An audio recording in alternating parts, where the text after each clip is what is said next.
camera is in control. There we go. What's up? That was about to criticize you. I guess mine cleared up because I cleared up space on my computer. I don't know what I did different. But yay. I'm trying to put up space on my computer. I don't know why I'm running at 84% CPU. Did you see that too? Yeah, Trev, I'm sorry to say, but you're delayed. Oh, did it stop? Is it back? Oh, no, we synchronized again. So you're kind of all over the place. That's me. It is my presence. It has to be. So it's not consistently smooth? It's smooth, it was You're just okay on video and audio are off. Yeah. Okay. Dreamy, would you be spread our earthquake stuff around? Sure. Should have I'm gonna change my internet. It should have a notification that it's going on.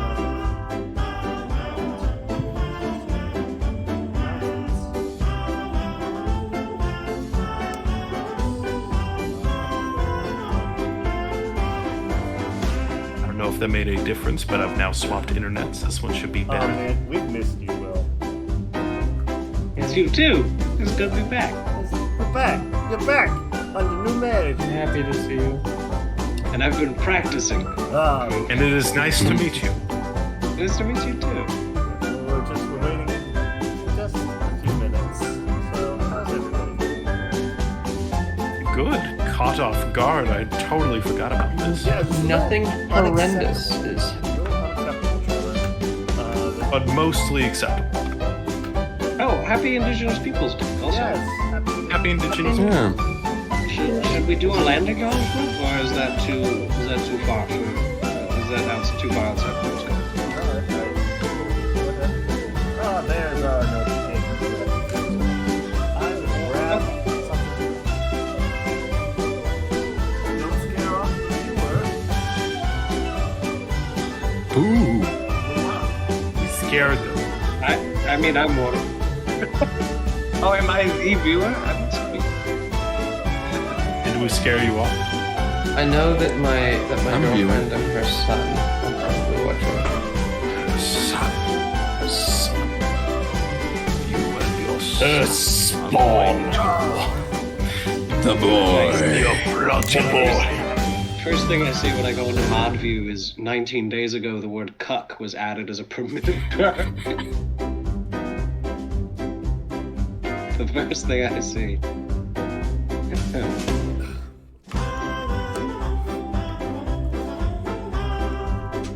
Alright. Was that 19 days ago? I feel like I did that a very long time ago. Specifically for me to say it. Well, it's been about a year since we've had you on here.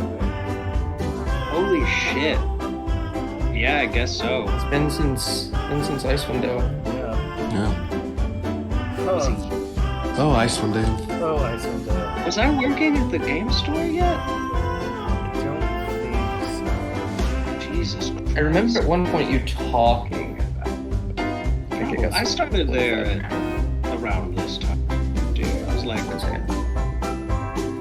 Well, doing I remember it being mentioned at some point. Maybe. Maybe. Well, we do have last one. For 2 viewers. Five. Schlap. Five? It says five. Exact way. It says 5. Like I that said flop.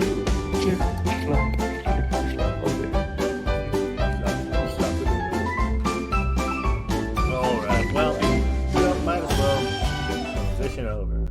Hello, everyone, and all the people who are watching us back later on. I'm going to turn on some music.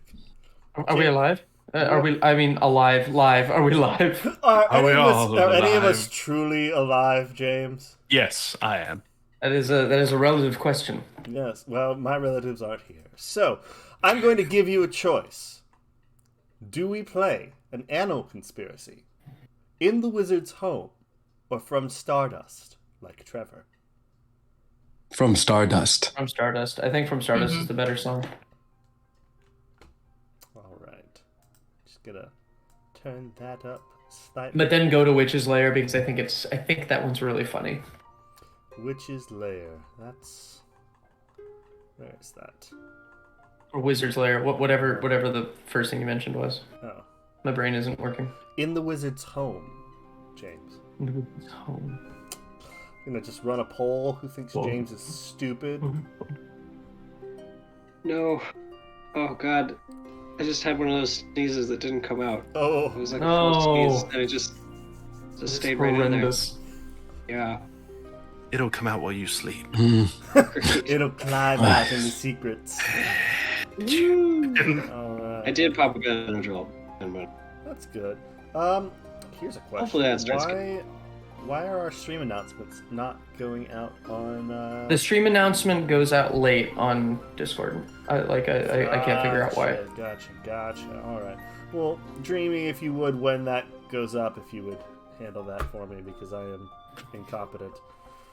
I've shared it in a few channels, but a couple other people are live, and it would feel disrespectful to share when they are playing. Yeah, well, you know. Anyway, hi everybody. Hello. We're here for another strange-ass one-shot that I come up with on the spot. Just like Literally 5 minutes ago. That's closer to the truth than you would expect. I am Ben. I am your quote-unquote dungeon master for the evening.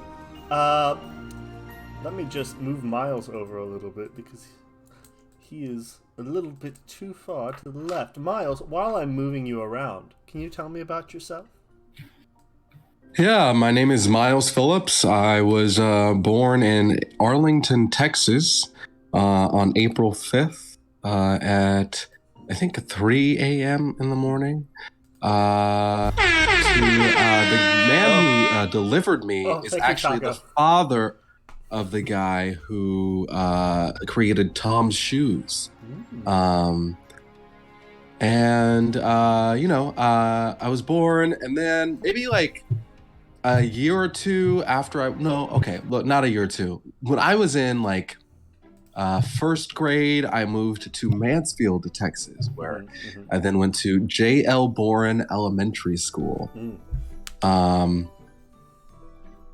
If you would like to read the rest of my autobiography, you can find it on Amazon, actually. It is an Amazon #1 bestseller. Is it read by you? Because it should be.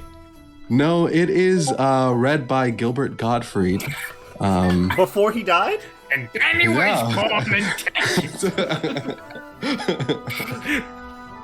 Who is this That's guy? how it starts, man. It was... and what else? I'm a actor, singer, writer. I make music. You can find. I'm not on social. I haven't been on social media for a little while now, but you can still find me there and follow me. And I'll come back at the end of the month, and I'll follow you back on all social media platforms. And what else? You can find my music, Me the Guy, on all music streaming platforms. And that's it. And Miles, in your opinion, which instrument is best? I thought you were going to give me options. But... I have. I've given you so many options. All of them, in fact. And more. I would say, actually, piano. I think if you're going to learn an instrument, I would definitely learn piano, because you get I don't know. I think it's a nice bass. It's like how I feel like music is like the romance languages. Or instruments, I don't know. And but I think piano is Latin for learning other instruments or getting into music in general. I think that piano is you can play almost anything on piano. Well, now, James, I appreciate your input, but you have to wait your turn.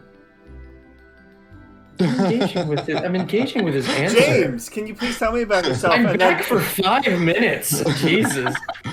And then, James, please tell me what instrument is best. After you introduce yourself, of course. This instrument when I shove it up your ass. That is an option. Anyway, Very. I did not specify musical instrument. You did not. Hi, I'm James Hamrick. I am the AWOL administrator of this channel. I am an actor, singer, sometimes dancer, writer, and basically anything else you can think of. Do you do the Dew? The Mountain Dew? I don't, in fact. But the Mountain Dew I do. I don't do the Dew, but I do the Mountain Dew. You're a professional anything? Are you a professional hot dog water drinker? Yes. These are the I'm questions. very, very good at hot dog water. I'm sure that's a good gig. It's It's one money. of the best gigs. But they actually outlawed me from the hot dog water drinking league because I drank too much, and there are allegations that I wasn't using hot dogs. I was using sausage, Ooh. like barbecue sausage. Yeah, that's rough. But that's not true. It's not true. It's a damn dirty lie. You heard it here from me. I don't know. I think you On our that's channel. too much, my friend. But James, to finish your conversation from earlier, what instrument is best and why? I stand by my previous answer, but the second best, is I would have to agree with piano. Because we're talking about best, like the one you should learn, like Miles was saying, it's piano, because everything sounds good on piano, and it's a really good basis for teaching yourself a whole lot of other instruments. My favorite instrument is the tuba, because it is funny. Tuba's good. Tuba's good. And trombone. Trombone's cool. Our long lost son, the one that we have all missed so dearly for a year now, Will, please introduce yourself. And I will prodigal son. I will hold my question until after your introduction. All right, okay. Hello, everybody. My name is Will Ketter. I'm also not really on social media much these days, but you can usually find me under some variation of Will Ketter, Ketter Corn. I'm around. I'm an actor, musician, and these days professional role-playing game instructor for children. That's my day job over at the Brooklyn Strategist. Check us out. Lots of fun games. What? Games. Yeah, Games. we like games, right? Games. I like the games. That's me. All right, and then if you don't mind, please define and translate Sturm und Drang for me. Sturm und Drang means, I believe, storm and thunder? Storm and noise? Something like And boner? It does, in fact, mean storm and boner. Strife. Storm and is- strife. That's it. No, it's Storm and Boner. You had it wrong. I speak German. Fuck you. Just like San Diego is a whale's vagina, but, you know, that is neither hither nor thither. Or young. Or So I have not. a friend named Diego. Does that We mean his name haven't is gotten there yet. vagina? Yes. No, actually, it just means whale. Ah, so that's Sam. So, Trevor, Vagina whale. Dreamy, welcome to the stream. Welcome to the Clickety I've Clackety watched enough. Clackety. I know what I got into. I know you did. All right, Trevor. Please explain the insanity of your character's name after you have introduced yourself. Okay. Hello, I'm Trevor, doer of things. I act. I mostly admire the works of other people, but cling to other creators and love to be parts of them. I am in a show for part of all Antigone. us. I'm in the Greek chorus. Shoot, what's the name of the theater? I'm terrible at selling myself, so I don't know the deets, and I don't have social media to follow. But yeah, I'm doing a thing. I wasn't asked. World's worst prostitute. I'm terrible at selling myself. The goal is for them to see me and be like, I need that. That's the prostituting. I wasn't asked, but the best instrument is the human vocal cords. Because you don't need to have access to an instrument in order to make use of it, and it's culturally universal. You do have access to an instrument. It is called the vocal cords. So stay in your lane, Trevor. Actually, that's what I said. What? To a proficiency that I took as a... What? To a proficiency I took as a bard. Human vocal cords. Not my own. Yeah. Good. That's a good proficiency. Damn it, I don't have proficiency in vocal cords. It seems early, but if you were... Since I was asked, today I'll be playing Jello Lime.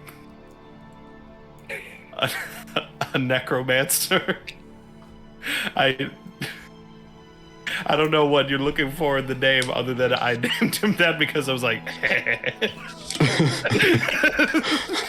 Honestly, all I need. That's all I needed. That's honestly, there are like two reasons to make to name a D&D character. One of them is because it's like a good name that you like and that's like resonates with the character, and the other one is... All of my names, including Jello Lime, though perhaps him least so, are based on a single just sound that I'm like, okay, this sound is going to be emphasized and the rest are consonants based around it. It's like us when and we were for playing, him, it was like lime, and I was like, okay. It's like when we were Jello playing lime. Vampire the Masquerade, and we were like, The sound an elder vampire makes when sunlight hits him and turns him to dust. Amazing. This is gonna feel weird because I never call you this. Kristen, please. Ugh, I have a I know, name? right? I know. Who the fuck is Kristen? Dreamy. I don't know. Here, you know what? Because I can't with you. Are you changing it? Yes. Hi, apparently I have a name. It's Kristen, but I most commonly go by Dreamy in here and the Discords and the socials. Dreamy kind of day. During the day, I'm a healthcare communicator, and at night, I'm a D&D streamer and soon-to-be Kids on Bike GM. Yeah, and Dreamy. Sounds dreamy. What were you expecting out of this stream tonight? Chaos. Well, I think we can deliver. Unlikely. I don't think that... I think this is just gonna sputter out sadly, and I'm not gonna know. we are I very think things are too serious set in stone. and It feels professional very D&D railroady channel. what's going to happen tonight. Well, does anybody have any other announcements, things that they want to talk about that are coming up? Happy Spooktober. Since Trevor pitched his thing, I'm going to pitch. I am playing Charlie Price in Kinky Boots, opening in 10 days. So yeah. And Houston at the Deluxe Theater with Monroe Visions Entertainment. So Dun, dun, dun. check that out. And If I may, Will, please. if I may also, I hope I do not presume too much to say that I speak on behalf of the channel in this moment. Happy Indigenous Peoples Day. Yes. Happy yes. Indigenous Peoples Day. Yes. I am coming to you all from the land of the Munsee Lenape tribe. If you would like to share where you are calling in from, I'm going to drop a message chat which has a map. I believe of Seminole, but let me see.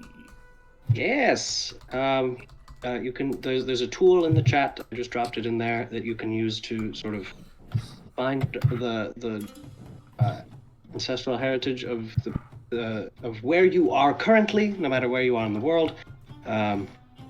If you would like to take this moment to acknowledge the land that we are. Shall do that. Yes. Coming to you live from somewhere between Choctaw and Pascagoula. Where's the link for that? Is that shared? In the chat. The General chat. native-land.ca. I am I'm in the Venn diagram crossover of a bunch of things. Yes. Um, I am, in fact, Is in that in the Seminole general tribe chat? of Florida, Oh, never mind. You shared it in the Twitch chat. This way. the land of the Seminoles. Which would make sense because I'm in Seminole County. Yeah. And if anybody at home would like to sound off in the chat, feel free to take a moment for that. It's worth celebrating. It's a wonderful, wonderful place. I'm going hiking tomorrow. I'm very thankful for that chance. It's Ooh. going to be great. I am Can't wait to be out speaking there. from the Koa. I'm gonna butcher this. Coahuiltecan and Karankawa territories, regions. Well, wonderful. Ochuk? Thank you, Taco. I'm afraid it's tricky to The Tonkawa? read. I'm not familiar with the map, but I think I'm in the Ho-Chuk territory. Forgive me. I'm afraid I'm unfamiliar with most of this. That's okay. But the land of Chicago. Ah, yes. Ego. Wow. Alrighty. Chicago. Well then, if there is nothing else, shall we get started? Yeah. I mean, or we can just If play you want. Jackbox again. I mean, Yeah, you've Don't all tempt been. me, but This has yeah. all been a ruse because no one will play. This has all been a ruse because no one will play. Will play Yahtzee with Ben. We're playing Yahtzee. I've been very lonely. Alrighty. So, you all. Oh, this is very cheerful music. Yeah, this works. You all have been invited by a generous old friend of yours, one Sir Ricus Vituk, to the land of Tanopan to board a ship. Not just any ship, the first Canopy cruise liner. This ship was commissioned by the nobility of Tanopan, by the king and queen, a Yuan Ti power couple, if you will, and they are setting this ship out on its maiden voyage across the jungle to make its way to the country of Mayaz and then to return. Sir Ricus is a Githzerai who has had many years' experience sailing the astral seas, and his only reason that he has accepted this position is because one ship's the same as any. Why not? So, you have all, excluding you, Jello, have received a letter from Sir Ricus. It is very frilly. It is written with the most obnoxious of calligraphy, and it reads, "My dear friend," and then there's a long line. As in, like, insert here. "It has been many time since I've seen you, and while I am excited for your presence to be in mine once again, should for also now, be a blank. While I am emotion to see. while I am to see you once again, I would like to invite you to join me on my maiden voyage as captain of the jungle cruise liner Duchess. Attached are directions to the port and where you can board, all such things. You all have made your way to Tanopan, and you find in the port this massive ship, which you can see parts of behind us on our doodly-doo. Let me grab that picture and I'll put it in the chat for all you people. We do not have a roll, do we? No, we do not, because I didn't want to. You lazy bastard. You know what, James? You're right.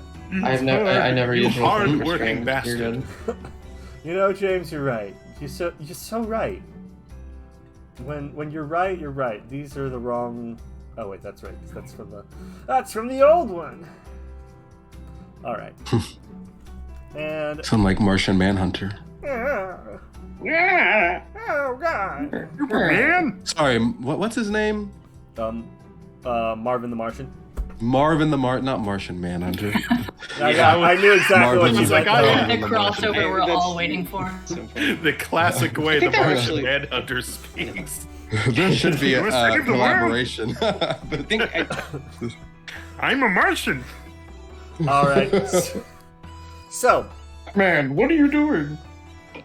it is early in the morning, and Jello Lime, you have been on this ship for days, and Rikus has really been running you to the bone. That being said, most of the work is being done by your familiars. He's been working my attendants to the bone. Exactly. Exactly. I would like for you to describe for the audience what Jello Lime looks like. Jello Lime stands out in any crowd. If you happen to pass your eyes over any general area where he is, and he's not specifically trying to hide, you would see him. He wears very strong royal purple robes. He is a fire genasi with dark black skin, and oddly, even for him, his fire producing to his hair is bright green, like a lime, if you will. He makes very little attempt to ever hide his strange appearance. In fact, he flaunts it. And he is often attended by a grotesque undead attendant summoned by himself. Currently, you will see a little fine-fingered feminine hand crawling up and down his arm with rings on each finger. And he, every now and then when it gets into his line of sight, he'll be like petting it and be like, yes, Duchess, thank you, good to see you. And then ordering his attendants about whenever a message comes to him for him to do something, he'll be like, oh, it's so hard being me. Go do the thing. And immediately pass it on to one of his undead servants. Yes. About this time, there is an iron pipe that leads down from the ceiling, and you hear... Pudding man! Please, if you wouldn't mind. This is one of my many calling cards. Yes, please, if you wouldn't mind. I have made a bit of a mess up here in my lap. I was drinking... Impossible, Lord Rackus. I was drinking a cup of the coffee, and, well, I had a bit of the hiccups, you see, and now it's all over my crotch, and I just don't have a towel. If you could send one of your associates up, and... Of course I can spare them, Lord Rackus. I will send up one of them immediately with a fresh towel for you. I know how dirty it gets. Bill, take that towel over there, the one that is currently being used by that small boy in the pool. Take it up to Lord Rackus. You see, in the corner, there is this, like, pile of bones that just... and then trods out the door. And you see that there is a little boy who had gotten on the ship early with his family who is swimming around, then his parents are just drying him off. And you see the skeleton just go... and pull it away from him, and just go... and walk away. And Jello leans over with a very decorative drink with one of those little straws and a little umbrella, and he's like, oh, it's so hard. It's so hard being me. With a loud slurp. Around this time, the captain of this ship has made his way down, wrapped in this towel, to the entrance of the ship. Dr. Butterson Carver, you are the first to arrive out of this group. If you would, please describe yourself and introduce yourself. Okay. Let's see. I made quite the entrance. For some reason, the area gets like kind of foggy, and then like this tiny little peanut that looks like, I don't know, like Is it Mr. Peanut for from like the got a top Yeah, it's basically he's got, like, it's the top hat and a little monocle. yeah, it's Mr. It's Baby Nut, and he hops in, but then shortly a short time later, I walk in. You first see my feet. I'm wearing some brown loafers, and then the camera pans up, and you just see this kind of like this disheveled human. I have like a messy. He has like a gray, a salt and pepper colored hair. It's a very like messy fro, and he's wearing like a sweater. He's wearing like a white button down, sweater vest, and like a tweed jacket. He looks like a college professor, and he has like a monocle on as well. And I walk in and I and I say, "Well, Baby Nut, here we are." Baby Nut looks at you and pulls out a tiny little trumpet and goes. Everybody in the room turns to look at you, and Baby Nut just continues on. Let me get my dice out. That's pretty something I probably need for this. We're gonna roll a performance check for Baby Nut. He's great. This started right. First roll of the night. Oh yeah, oh yeah. What is your charisma modifier? It's a 0. Then that is a 17. All right. Very bold choice. It is fantastic. It sounds like an angelic fly fart, but then again, it is so tiny, no one else in the room can hear. They just hear you say, "Well, Baby Nut." And they're like, "That's a weird-looking man." Yeah. There's something angelic about his presence. Well, actually, it's a +3. I'm Oh, sorry. it's a plus. Then that's a 20. I was looking at the. Yeah. That's a 20. I'm grabbing a dice. Please proceed. No one I have one knows. at the table. Nobody can hear Baby Nut's trumpet, but they can feel it. They feel it. Yeah. Got it. And it feels good. Baby Nut has soothed the people. A lot of people have been having travel anxiety, trying to get into their cabins and get settled. And Baby Nut's song has just soothed them in such a creamy and smooth way. Well, after he toots his horn, I reach down my hand. I kneel down and I reach my hand out, and he just like hops up my arm and sits atop my shoulder. Nice. Also, Miles, you never sent me how Dr. Butterson Carver knows Rikus. So if you want to think about that real quick and just shoot me a message. Oh, I know it. I'll send it to you right now. Yeah, just send it to me. Okay. Ella Mae Dean. You got an extra spicy letter.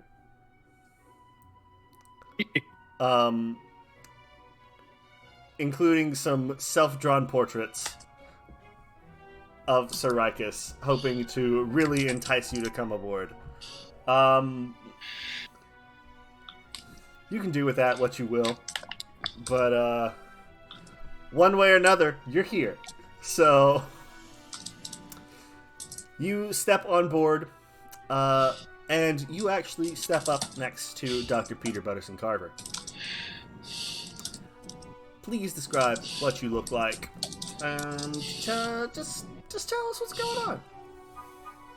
You see very large blonde hair, because after all, the higher the hair, the closer to the gods. A low-cut top, very barmaid-esque, and you think it's a dress until she steps forward and you realize it's actually split pants with very wide legs. I think she almost steps on Baby Nut until she sees it scurry up your arm. Honey, I'm so sorry about that. I do apologize.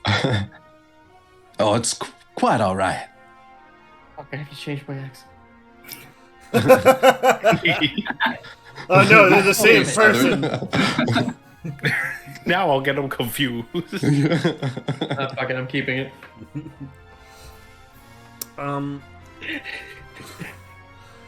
You see that they are ushering people along towards the bar specifically. Both you, Dr. Peter, and Ella May, you are ushered towards the bar portion of the cruise. Inside the bar portion of the cruise, you see Gustav. Yes, Tell me what Gustav's up to inside the bar. Gustav, the bar, is engaged in a very, very intense conversation with the bar people. He's sort of like shuffling them around a little bit, and every once in a while he either screams or like slams on the table and throws one of the pieces off. Oh, it's not right. And is sort of dancing around to these imaginary voices. You see there's somebody down at the end of the bar who's like drinking his drink, but looks up at you and then looks back down. He's like, I don't want to deal with this. I just want to relax. But then you see that his curiosity gets the better of him, and he scoots over to you and goes, friend, who you talking to? Yeah. How do you know who I am? I don't know who you are. Who sent you? Was it one of the custodians?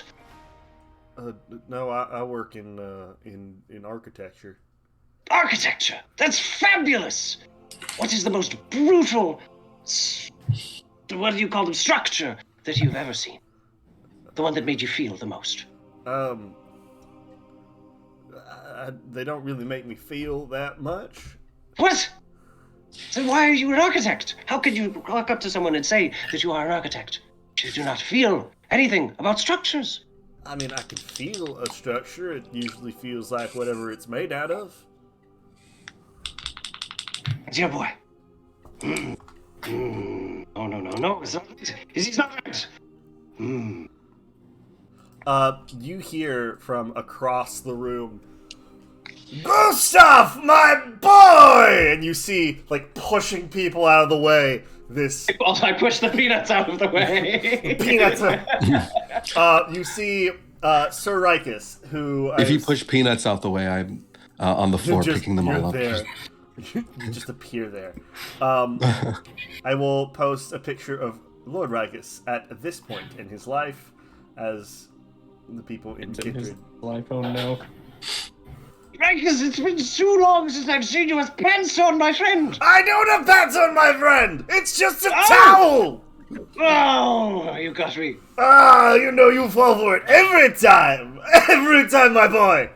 I see you got my letter! Yes! It was the last thing I got before I, how can I put it? Well, that's it.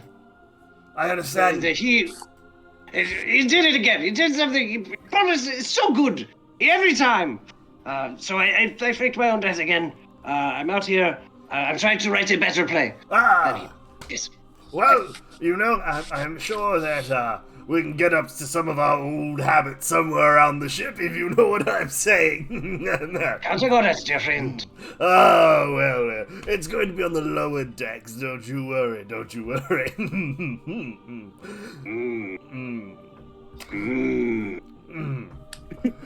For the next, 5 minutes, these two are just sitting at a bar, Rikus holding a towel, and they're at the bar just going, for a man with very little face, Gustav's eyebrows really do raise very high. He is I don't know if you Swedish gave a chef. description of Gustav. He has very little face. Sorry, Gustav is a dwarf man, very very stockily built, built like a bullet, just dense and angry and loud. With just a poof of white hair, just kind of it's hard to tell what's beard and what's not. It's just kind of blown as if after an explosion. And he has, of course, little tiny pince-nez glasses pinched off the hook of his nose. Yes, and Rikus, for those of you who have not checked the chat, Rikus is a Githzerai. Very, very pronounced chin. He has a nose ring, 3 earrings in each ear. His hair is slicked back, but he has... It's not even like... It's not even a widow's peak. It's almost a mohawk at this point, because how far back his hair recedes. And then it connects in the back, which he's slipped it all back. He's kind of... There's a weird sort of suavity about him, despite the fact that he is completely disgusting. Few scars, few tattoos, but other than that, he seems to be a man of the world. Let's put it that way. About this time, Caroline, you enter into the ship along with the other members of... Give me 1 second while I look up exactly what the name of the thing was. Whatever your organization was called. I'm sorry, I don't have it readily available. The Morningstar Corporation. That's the one. The Morningstar Corporation, the ones who, in fact, built this ship for the Tenepan government. Immediately, you hear a very recognizable sound. Oh, Rakus, my dear boy. Caroline! Oh my... Gustav, you'll have to give me a second. I have to go and say hello to an old friend. No! You see him still... your umming and grunting. Oh, dear Rakus. Still in a towel, he does this kind of walk over to you. Holding the bunch in the front.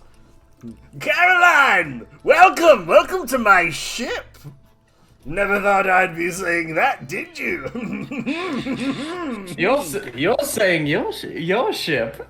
I recall it was us who built it, my dear boy. Yes, but it's your ship now. I'm just joshing with you, darling. Where are the baccarat tables? I need to put down some money and make some eyes turn. Caroline, you know those are on the top floor. You designed the ship after all. Well, I had no idea where you'd lay out everything. We just assumed it'd be on the top. He takes a full swig of a drink from a glass, martini glass, and just throws it in a direction. Can I attempt to catch it? Go for it. Roll a dexterity saving throw.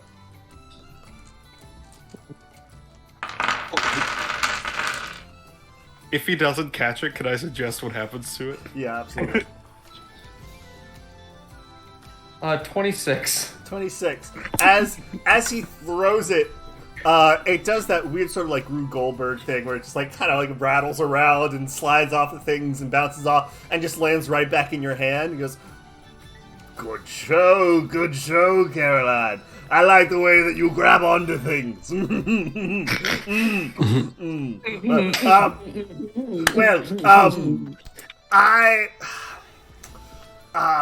Where is my Jello? Jello! Michael Williams says drink. Yes, everybody Lord drink. I need another one. Oh dear Lord Rikus, I shall tend to your needs immediately. Wonderful. I'm gonna describe Caroline real quick. She's a very lithe woman in a long blue evening gown with a pearl necklace and a massive one of those Lady Domitresque hats. And some very, very nice 6-inch stilettos. Ah, good. Rikus is a very tall man to begin with. Red hair, blue eyes. He's a very tall man to begin with. He is on the taller side of Githzerai, but he still has to look up to you. I'm not as tall as Lady Domitresque, just the hat. Mm-hmm. You know what? Yes, she's like 6'2". Wonderful. He goes, yes. Well, Jello! Yes? Drink, please! Oh dear, I shall tend to your needs, Lord Rakus. Yes! Where are you? I'm by the pool. He just I'm sending an attendant. And you see a skeleton walking in with several partially drunk drinks. He goes, you know how I always loved a good suicide. And he just takes all the drinks and pours them into one cup. He goes, Gustav, do you want one? Yes, I was just thinking this. Yes, it's just the thing I need. He takes it and he splits it into 2 cups and like checks the lines, squints for a little bit, takes the one that has a little bit higher and hands it off to Gustav. Goes, Bully! Ha ha! As soon as Rikus has taken a drink, the skeleton just drops the tray and returns to the room that he was in. It turns.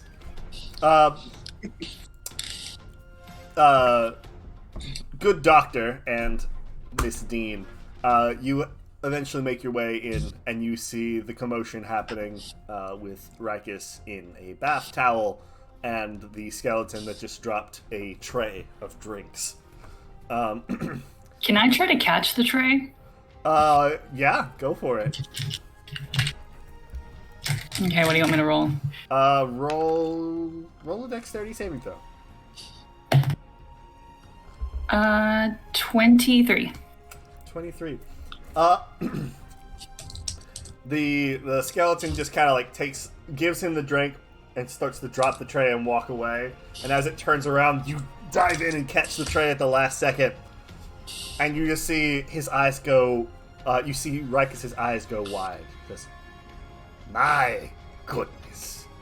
If it isn't Ella May Dean. Gustav! Do you remember that dream I told you about many years ago? The one with the tall lady and the not so tall lady that could still kick my ass? Yes, the Karamzan crossing. Yes, Yes, that's the one. I think it might be happening. Oh. I would like to take the letter and the pictures out of my pocket and just smack him across the face with it.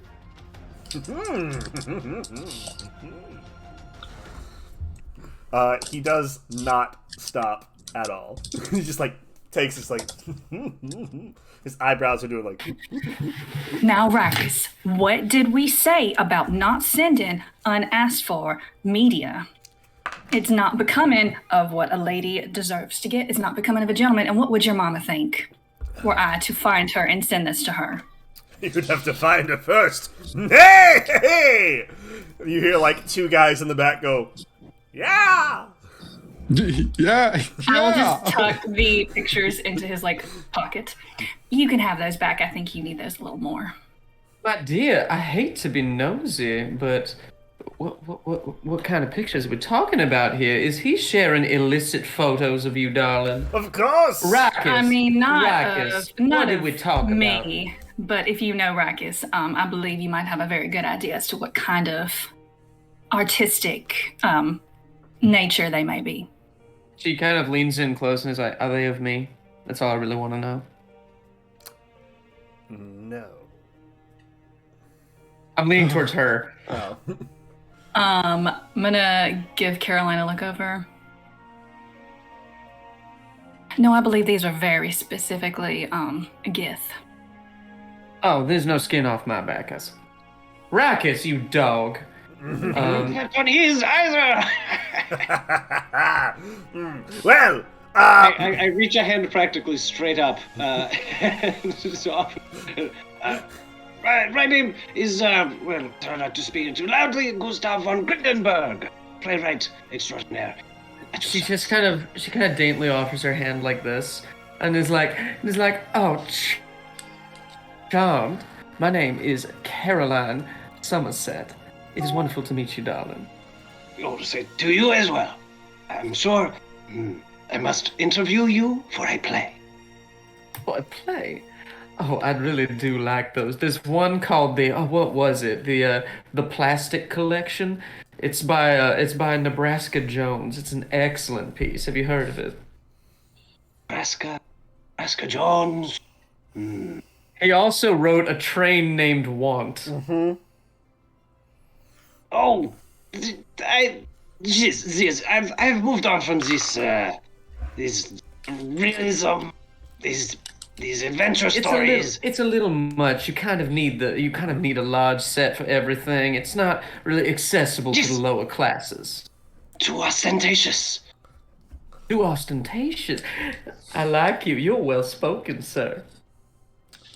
About this time, Dr. Butterson Carver, you follow after LMA Dean, and you've just been sitting quietly in the corner. Rikus looks at you and goes, "You look familiar." Yes, sir. It's been quite some time since we last saw each other, but maybe you remember visiting Legume University at one point or another. You audited a class of mine. I did, didn't I? Yes, the history of peanuts. Yes. See, Yes. I misheard. You see, I thought that it was the history of penis, and I was Yes. enthralled. Rightfully so. But I learned a thing or two about legumes, and I went on to take history of penis the next quarter. Yes, it does happen quite a lot. We do get a lot of first years who come into my class thinking it is the history of penis. But some of them leave when. It's a very long history. You can't blame them. Oldest time itself. Yeah, the guidance counselors really have quite the time after that first day of school when they're switching the classes around. But some of them do stay. I know. I also don't know if you remember, but you were quite drunk that day. But you did recruit me to help you fight a band of Loxodon warlords. That's right. Yes, yeah. You recruited me because they had a peanut allergy. Yes, and you thought, yes. Clan Jasu. I remember yes. the ones. This is the origin story for Bari. Yes. His entire clan was wiped out by these He assholes. returns home and they're all gone.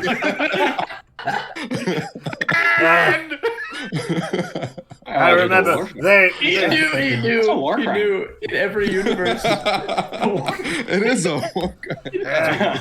100%. Yeah. Yes, We don't talk about that. They were quite the bunch, but we got them. That's for sure. Well, What were they doing? trumpeting around, being Loxodonians. Yes, as you know, sir. Trying to Yeah, live their best life, those bastards. they were, but they Very they lackadaisical, if you ask me. It's already starting. They were trampling upon sacred land of the peanut god. Yeah. What was his name again? His name was Mr. P. Yes, Yeah, Mr. P. he did pity the fool. I do remember that. Yes. And I am bound to him and his service. So I had to He titties act. the pool. It's the pool. Look, it's a long and complicated history, and I do regret some of the choices I've made in my life. No, but if I hoping I recall correctly, we swore a blood oath at the beginning of that. We would follow each other to the depths of hell. Yes, exactly. That's exactly. right. That's right. You did something with your hair. That's why I didn't recognize you. Of course. Yeah, it's a bit different. It's gone gray. I'm getting older, you see. Well, the way that we Gisserai age is that we just get fatter until we no longer can move, and then we die of starvation. We're like lobsters. Yes, you should hire someone to feed you. Yeah, well, that's why I have my good friend. Where is he? Was it your skeleton friend? No, not my Jello! Yes, Lord Vegas. Please put something into my mouth for food and sustenance. Of course, Lord Well, I Rikus. can put something into your mouth. You see, you see Jello slowly making his way into the room, but instead of heading for you, he heads straight for the bar and starts ordering a drink. He gets his exercise before coming to feed me. It's just a game we play, you know. Yes, Adam, this is the voice. This is... Yes, Dreamy is You're here. gonna enjoy that at the end of the night. Yep. All right. Yeah, well, last time my voice was gone, but I just do research for my job right now. Well, He then approaches the group like with an arm full of alcohol, and his skeletons are also holding cups. He's like, "They were all fresh out there. Someone took all the drinks away from the poor people. What was I supposed to drink?" we'll have to get that fixed. Oh, your before food. That's right.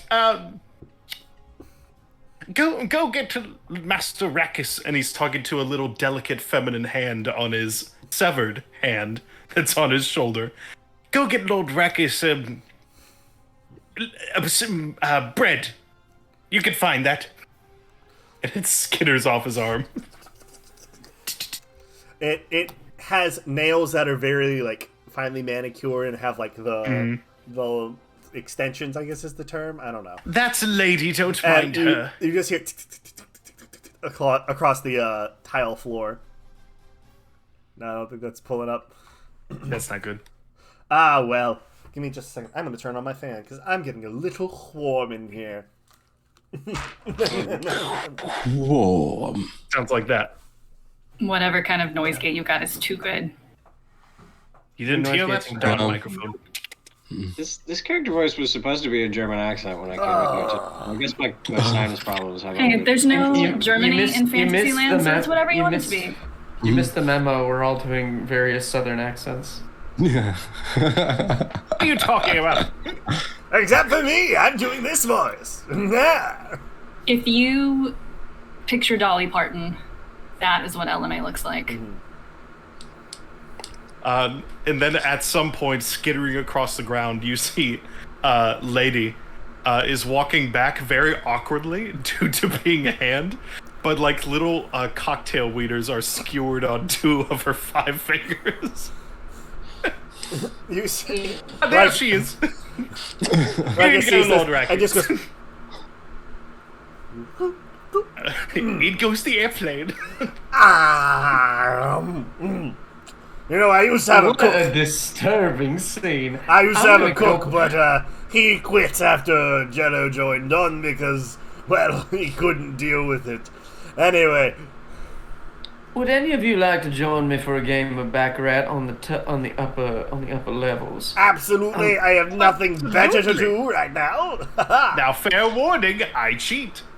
Yes, I do not know what Baccarat is, but I'd be willing to learn. Oh, it's very easy. What you're supposed to do is you put a card on the back of a rat, and then Yes. you have the rats all scurry around the table, and whoever has the highest number on their card wins. I thought you were talking It's a about that gambling game. disgusting ailment out of Port Scaro, known as Baccarat, where you literally have rats growing out of your back. It's a wizard ailment. Yes, I've seen that happen before. Yeah.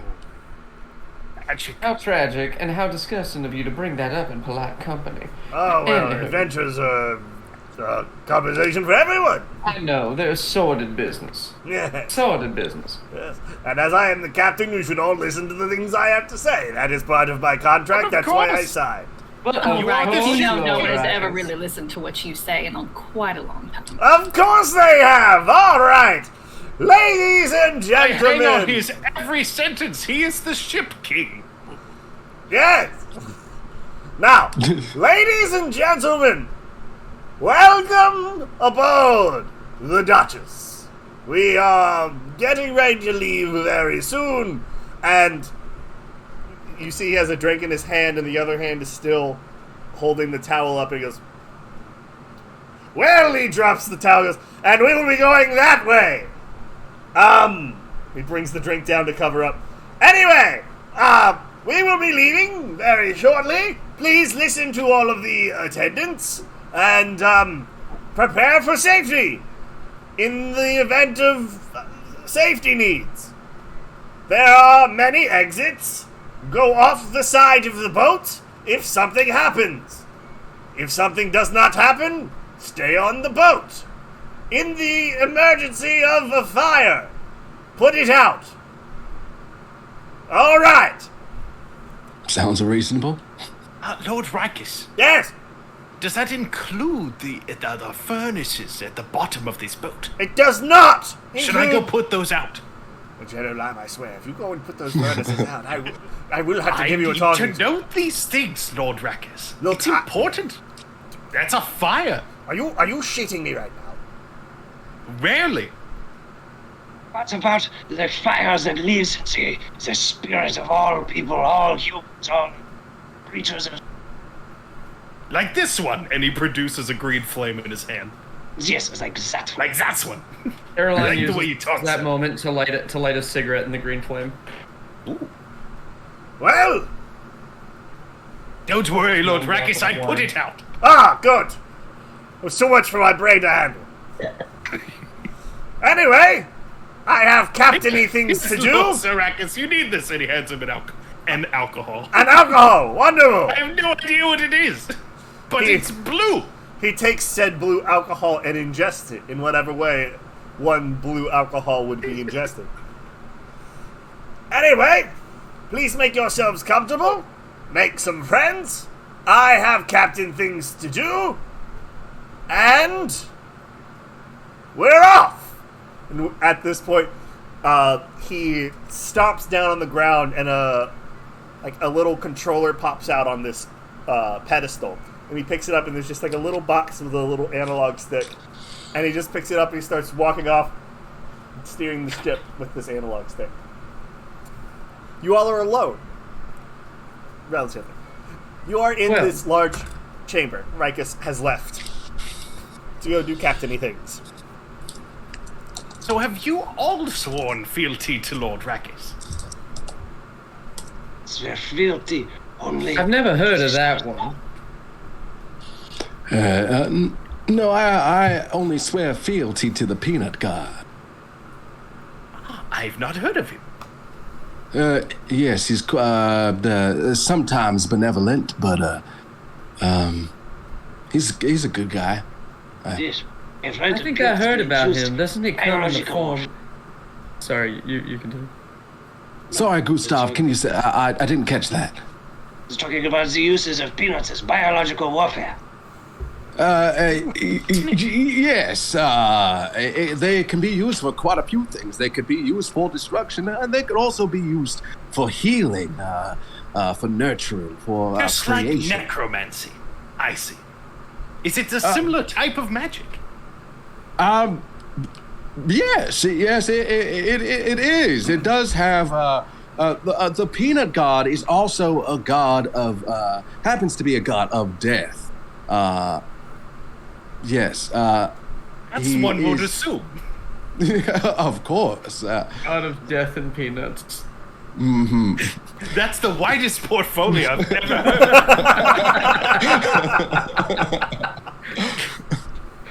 No, you misunderstand. Those are his only two domains. Yes, just they're all encompassing. yeah, death and peanuts. I actually wrote a book called Death and Peanuts about my journeys in the butter underworld. I like to imagine that it had that stutter in the title. Death and Peanuts. Death and I've seen a few books. yes, you have. Do you mean in general? Well, of course. I've seen many books. I keep a book, and I occasionally scribble in it. Gustav taps the like enormous book. He keeps it at his side, and it says, Yes, I carry it with me always. The complete works of Charles Rattlejavelin. Yes? You heard? No? The famous... I actually do know who he is, and I'm also, sir, I'd like to say I am familiar with your work. I do happen to work at a university, and I do take part in viewing the productions of the theater department there at Legume University, and might I say it's quite an honor to be in your presence. My God, a fellow man of letters. My goodness, I've failed to give proper introductions. I think we've all forgotten to give proper introductions. Vigorous handshake. Yes. Thank you. It's great to meet you. I shall introduce myself for those of you who are unfamiliar. I am Jello Lime with a deep bow. This is Bill, this is Betty, and this is Lady. The lovely little hand. Look at her. She's so neatly painted today. She starts like strutting her stuff and like stretching out the fingers. I will reach out to shake Lady's hand, finger, or however she balances. She puts out one digit and shakes. Baby Nut nudges me on the neck, and I'm like, You was here. yes, this is Baby Nut. Sorry, I forgot to introduce him. He's quite upset at me for that. But this is him.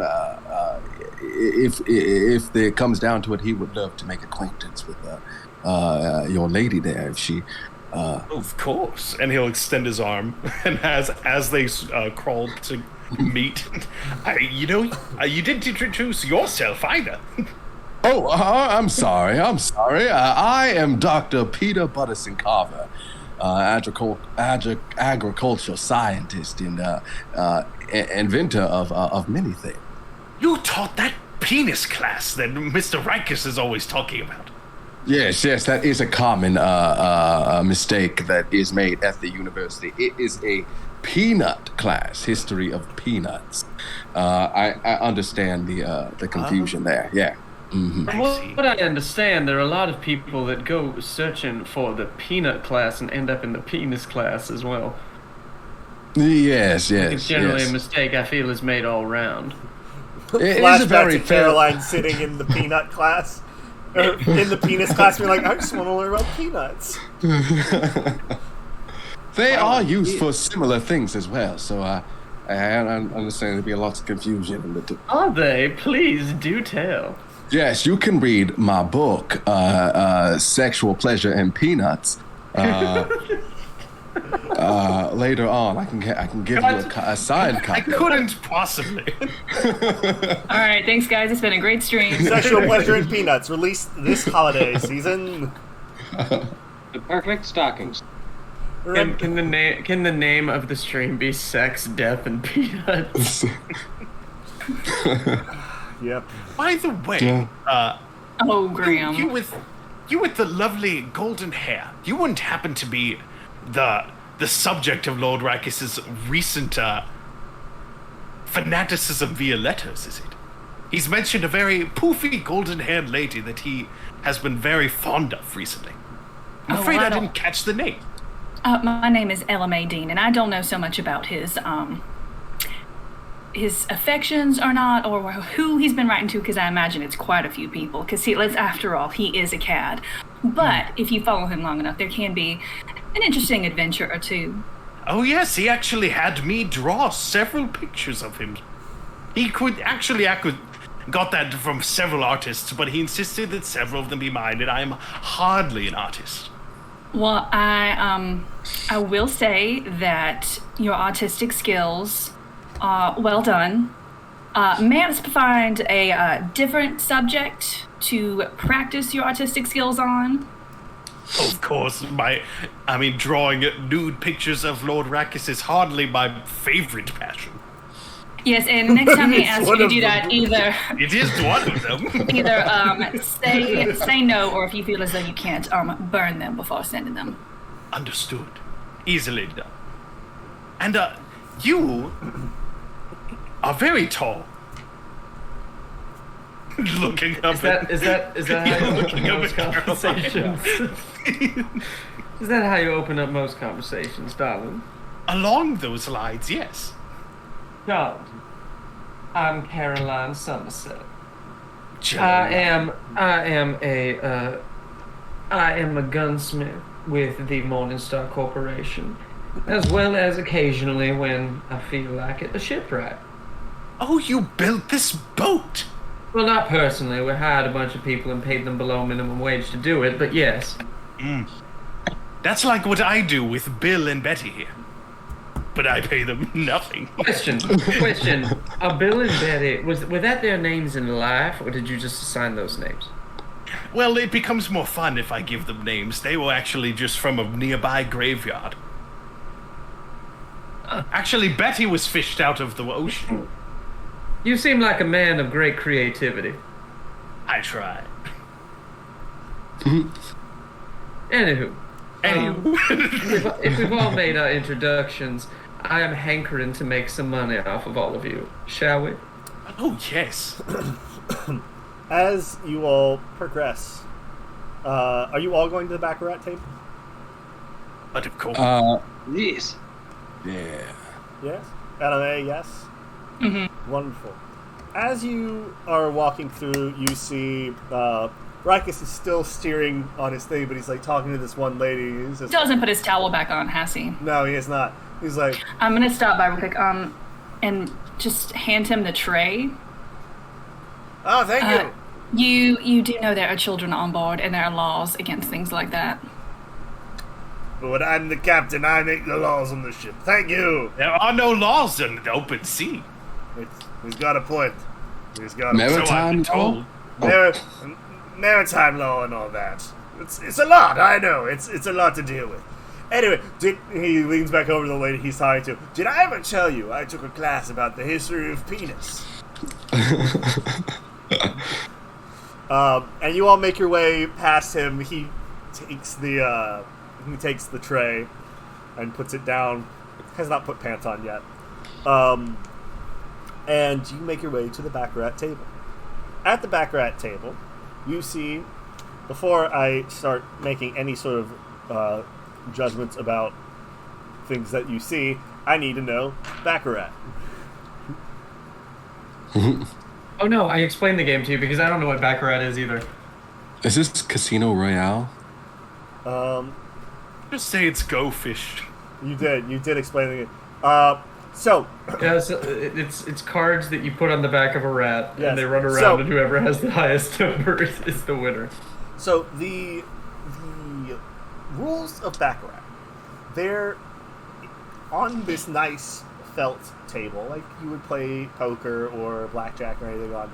There is a series of 52 rats, each with a different card placed on their back, glued, taped, however you want. And each person is given a long wooden paddle. Your job is to take the paddle and scoop up one of the rats. He's gonna smack your rat. Only on Rikus' ship. Scoop up one of the rats and grab the card off of their back. Whoever has the highest card at the end is the winner. So, you know what? Just because I want it to be easier to do, I'm going to say it's 100 rats on this table. Terrifying sight, like a New York subway. But, that way, each of you are just going to roll a D100 to see what rat you get. These are fat rats, so they're not that hard to scoop up. Yes, James? I specifically took proficiency in playing cards so that I was good at this. Yes. Is there a way that I can roll with advantage? Yes. I will say, because you know this game. Ooh, rats. You know the way to. You know the trick is to corner them, and usually the one with the highest card, they know it, and so they kind of walk with a little bit of a strut. Mm-hmm. They know. They know. They know that they have the highest. They know they're the winning rat. And so, corner that one, push them into the corner, scoop them up that way is usually the best way to do it. So I will give you advantage on the roll. You see at the end of the table there is this large Goliath woman who has A hat almost rivaling yours, Caroline. I'm immediately threatened, and I reach and I have my hand hovering around the gun, like hidden on my garter. It at her shoulder pads in her power suit, her power jumpsuit, are like really high up, so it looks like she has almost no head. It's just like this hat and shoulders. But you can see clearly like her eyes viewing out. And then next to her, almost like sitting almost like doll-like, is a little boy with mechanical arms. Just sitting, waiting patiently as this woman is playing Baccarat. On the other side, there is, let's see, there is a younger woman. She has long brown hair and a series of piercings through her nose. And she's wearing a long, flowing red dress. You all are the ones who are going to be playing Baccarat. So, I would like each of you... Can you describe those characters again? Yeah. So, power suit lady. Power jumpsuit lady, with hat that is rivaling yours. You know the guy in Mortal Kombat who like puts his hat in the ground and starts spinning and he pulls them through? Yeah. It's that kind of hat, except fancy and Raiden. Is it Raiden? I don't think Raiden does the hat. That doesn't seem right. No, Raiden's all electricity stuff. No, not Kung Lao. What am I thinking? There's something the Great. Either way, we all know who it is. It is Kung Lao. But then, sorry, let me pull up. Let's see this one. So next to her is this little boy with metallic arms, very steampunky.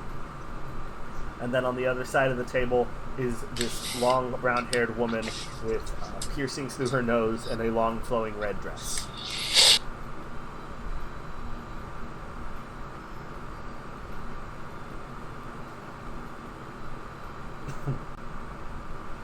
So, the quote-unquote dealer hands out paddles to each of you.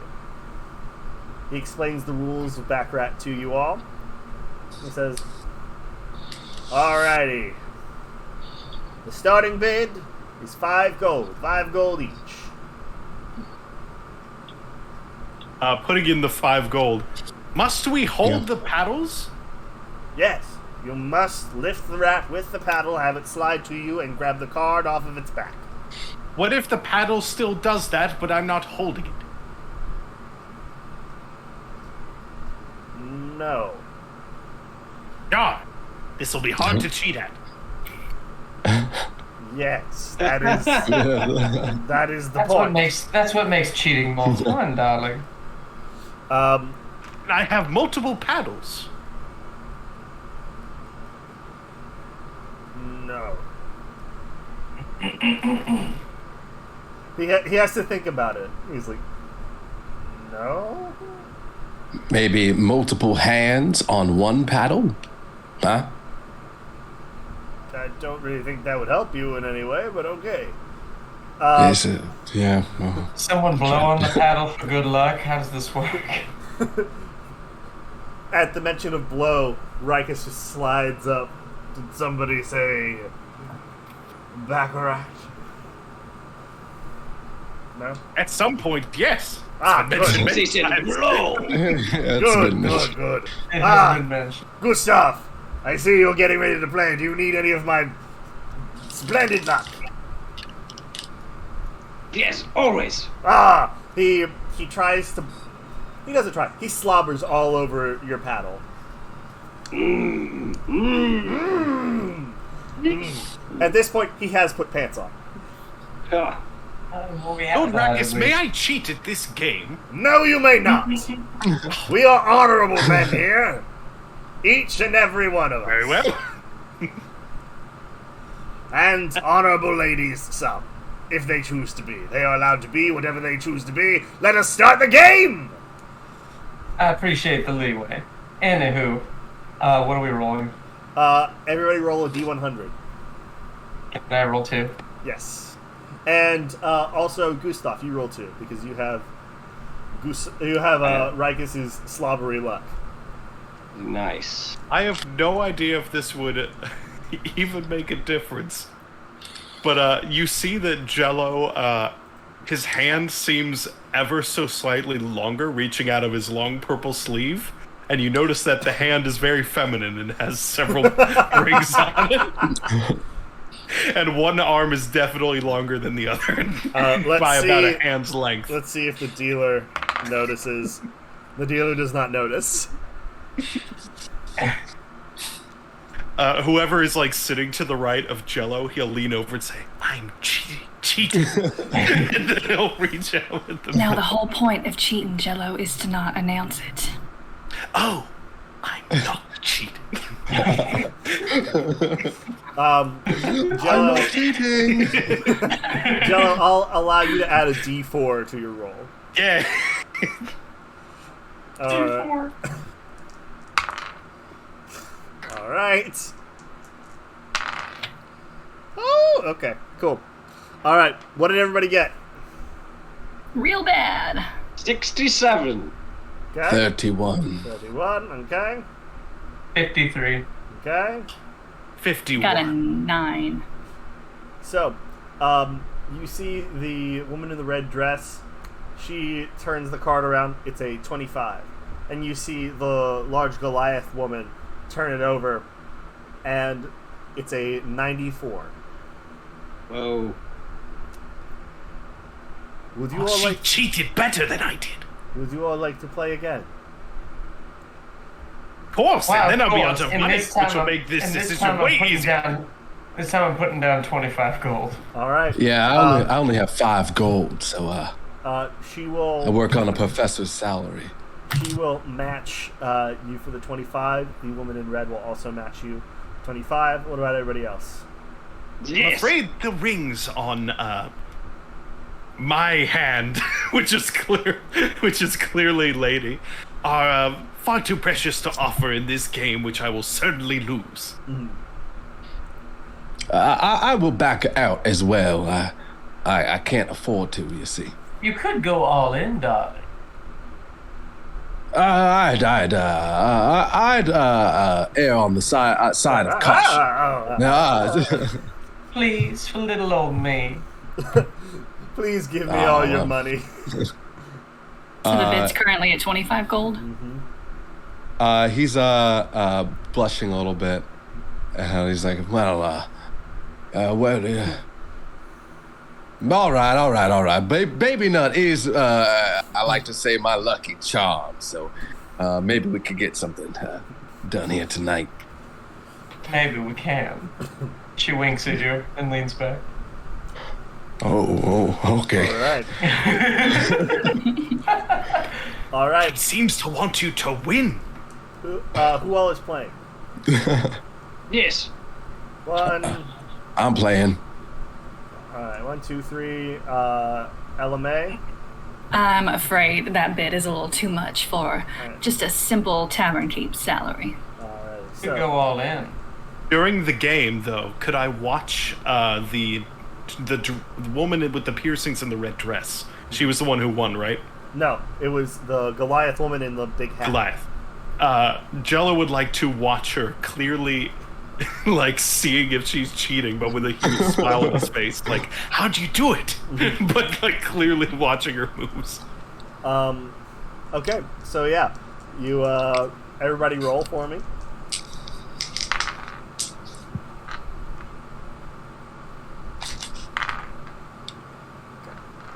Bam. And I almost called you Skur. No, Whatever Jello. my name is. Jello. Trevor, Yeah. roll a perception check for me, please. All right. 14. What was that, Will? I got a 3. Ooh, on a D100? Yep. You see Jello as this as the rats are all running around. She does not move. She's just very stoic. And then she scoops one up and brings it back to her. What did everybody roll?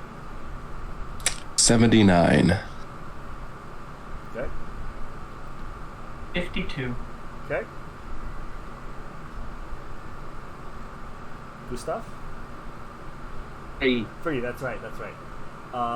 So the woman in the red dress rolled a 42, and this woman in the Goliath woman rolled an 81. Oh my goodness. So she goes, Darling, what incredible luck you have. Well, What is your name? There goes my assume holiday you're over the bonus. Goliath lady. she takes your hand. Her hand fully dwarfs yours. You may call me Olsen. And this is my my companion Nor. So it's Ozen and Nor. Olsen? Ozen, so Ozen, Ozen. Okay. and Nor, Nor. Also, that's a fine name. I am not a sir. Please do not call me as such. No, your name, also. It's a fine name. That is not my name. It's Ozen, Jello. You know, like the stomach also. Yeah, still, it's Ozen. She stands up, Jello, and how tall are you? A short 5 feet. She has about 3 feet on you. My, you're tall.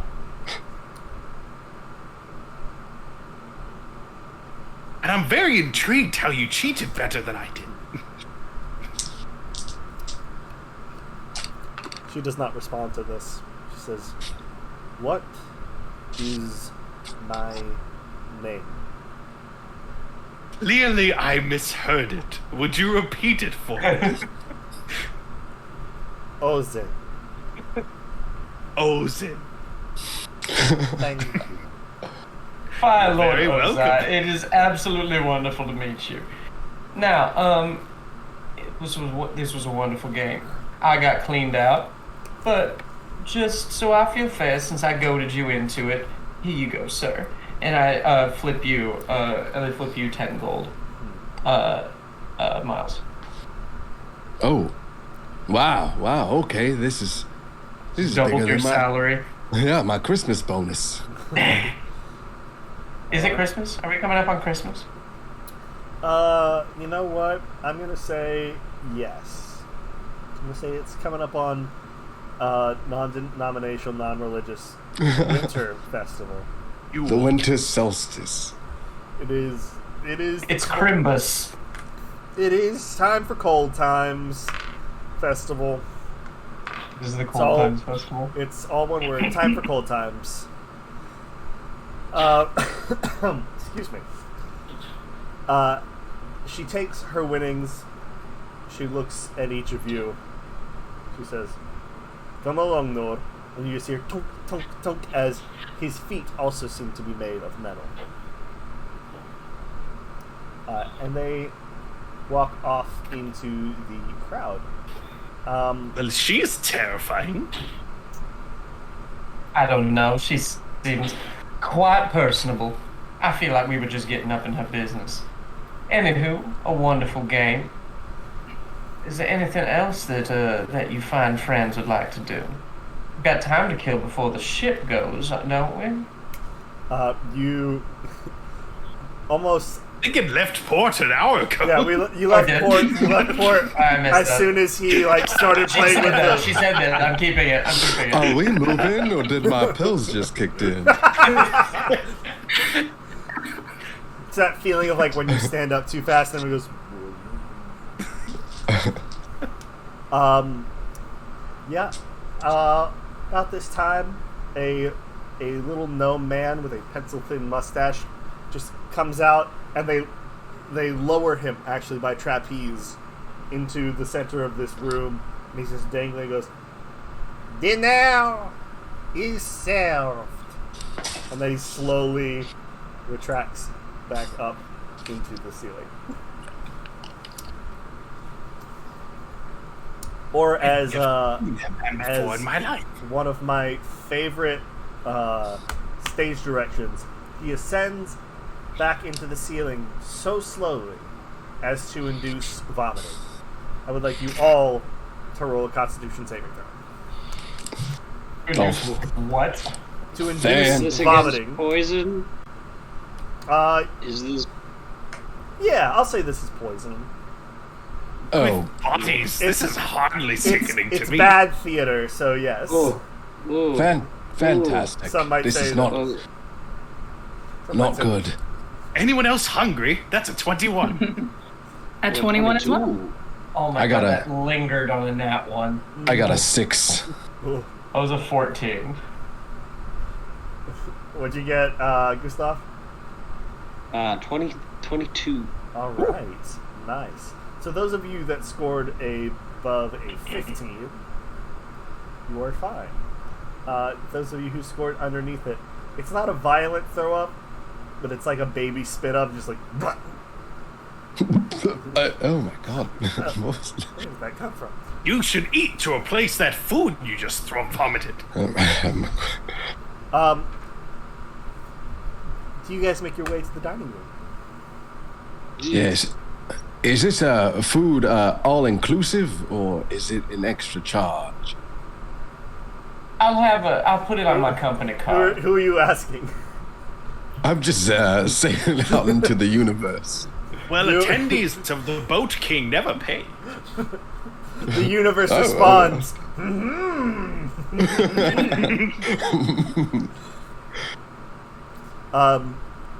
Yes. So you can take that however you want to take that, I guess.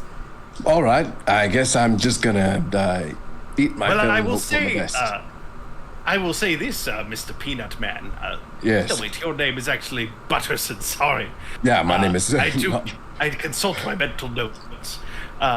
It would be awfully awkward if they suddenly charged you after you were out of port. Then people who just didn't have money would start starving to death.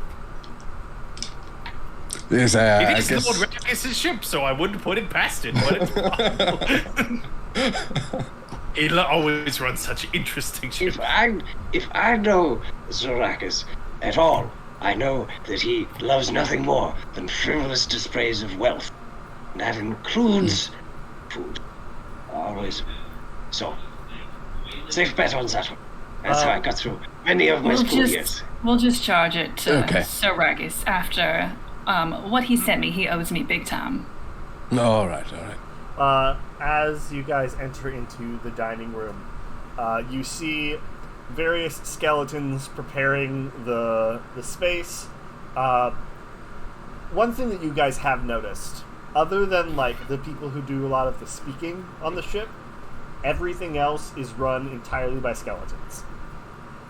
And they're always dressed up to be very presentable and kind, not your usual undead, but like they're either like in tuxes or like have fake mustaches put onto their head or wearing top hats or things like that.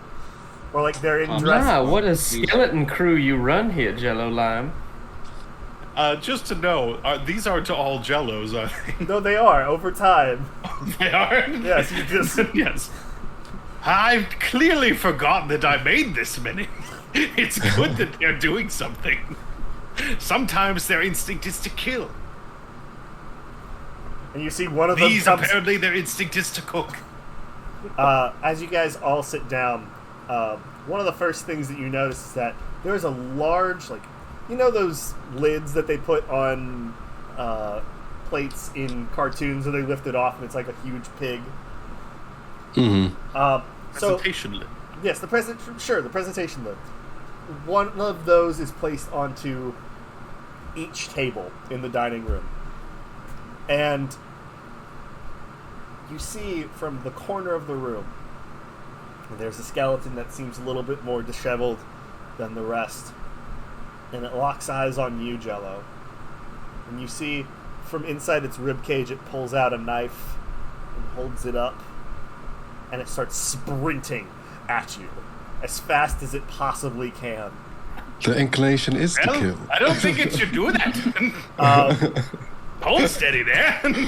As it gets closer and closer, one of the other skeletons pulls off the lid, and there's this large hog that has been cooked Bob. to perfection. It's like a cartoon Bob. It's just And you see, as it comes, it's almost time to perfection that the skeleton pulls off the lid, and the other one is just getting there with a knife, and it goes in and just sticks the knife into the pig right in front of you, and offers you cutting it. For a second, I thought that your instinct was still to kill. You see, it I'm very, very very slow nervously. reaction. it apparently is to kill. Did anyone else feel in danger? Yes. Of Does course it? not. My reactions were very slow there. He totally could have killed me. We I'm would rich. never let Why that would I ever happen. be in danger? You all begin to feast, and it is a wonderful feast. And you are very. What are we eating? You are eating roasted hog. Bones and marrow. You look down again, and it's all maggots now. It's roasted hog and steamed vegetables and scalloped potatoes. And it's a very rich, extravagant display of wealth, especially for people that he doesn't always interact with. Mr. Dr. Butterson Carver is taking some of the meal and just like stuffing them inside it, like his jacket pockets. Yes. The Classic inside Polish of your jacket is lined with Tupperware. I'm always prepared. You know, Mr. Butterson, I mean, there Yes. will be meals here every day. I don't know if you're snoring. Yes, I don't know if you know, the life of a professor is very, very hard, and it's hard to tell when our next meal is gonna come from. I can in the- tell you with certainty it'll be in a few hours. Sorry, sir, it's just a habit. I mean, feel free. As you all look out the window of the dining room, you see, as I explained to you guys in chat, but as I will explain for the audience, this ship works both as a flying ship, using bloomstone repulsors to keep it aloft, but as far as propulsion, it has large mechanical retractable arms that it uses to push itself across the canopy tops. So if you have an issue with long retractable hands, I'm sorry, that image is in your brain. But out the window you can see that these hands are moving and pulling you across the canopy tops. And then only one side is pulling. And then neither side is pulling. And you're just drifting. The ship starts to tip just a little bit and then rights itself. And the arms don't start moving again. Can I go find Rikus and see if he's still at the controls? Yeah, roll an investigation check to see if you can find Rikus. Hey, I'm not on ships that often, but I have a feeling that something good is not going on. Nope, I've had too much to drink at this feast because I rolled a 1. You say, I'm going to find Rikus, and you stand up and go face down into your scalloped potatoes. I do not know ships at all, Mr. Dr. Professor Patterson, but I can tell you Dr. with certainty Peter that nothing is wrong. Please, that's Dr. Professor Patrick to you. I do, and DM, would I think that something's wrong? Yes, you would think something is wrong. Well, I do know ships, and I do think something is wrong. If you'll excuse me, I'm going to go investigate. if any of you would like to assist, it'd be difficult for me to handle any sort of nuisance all by myself. I'm, in fact, a dainty little lady, so if anyone would like to accompany me. I'm going to pop back up and pick the potatoes out of my hair, especially. Well, I may be a delicate little lady, but I certainly know how to kick some ass, so I will come along. Do you think that Ooh, giant fancy. Urson woman will attack you? She did not like it when I forgot her name. I know it now. It's Urson.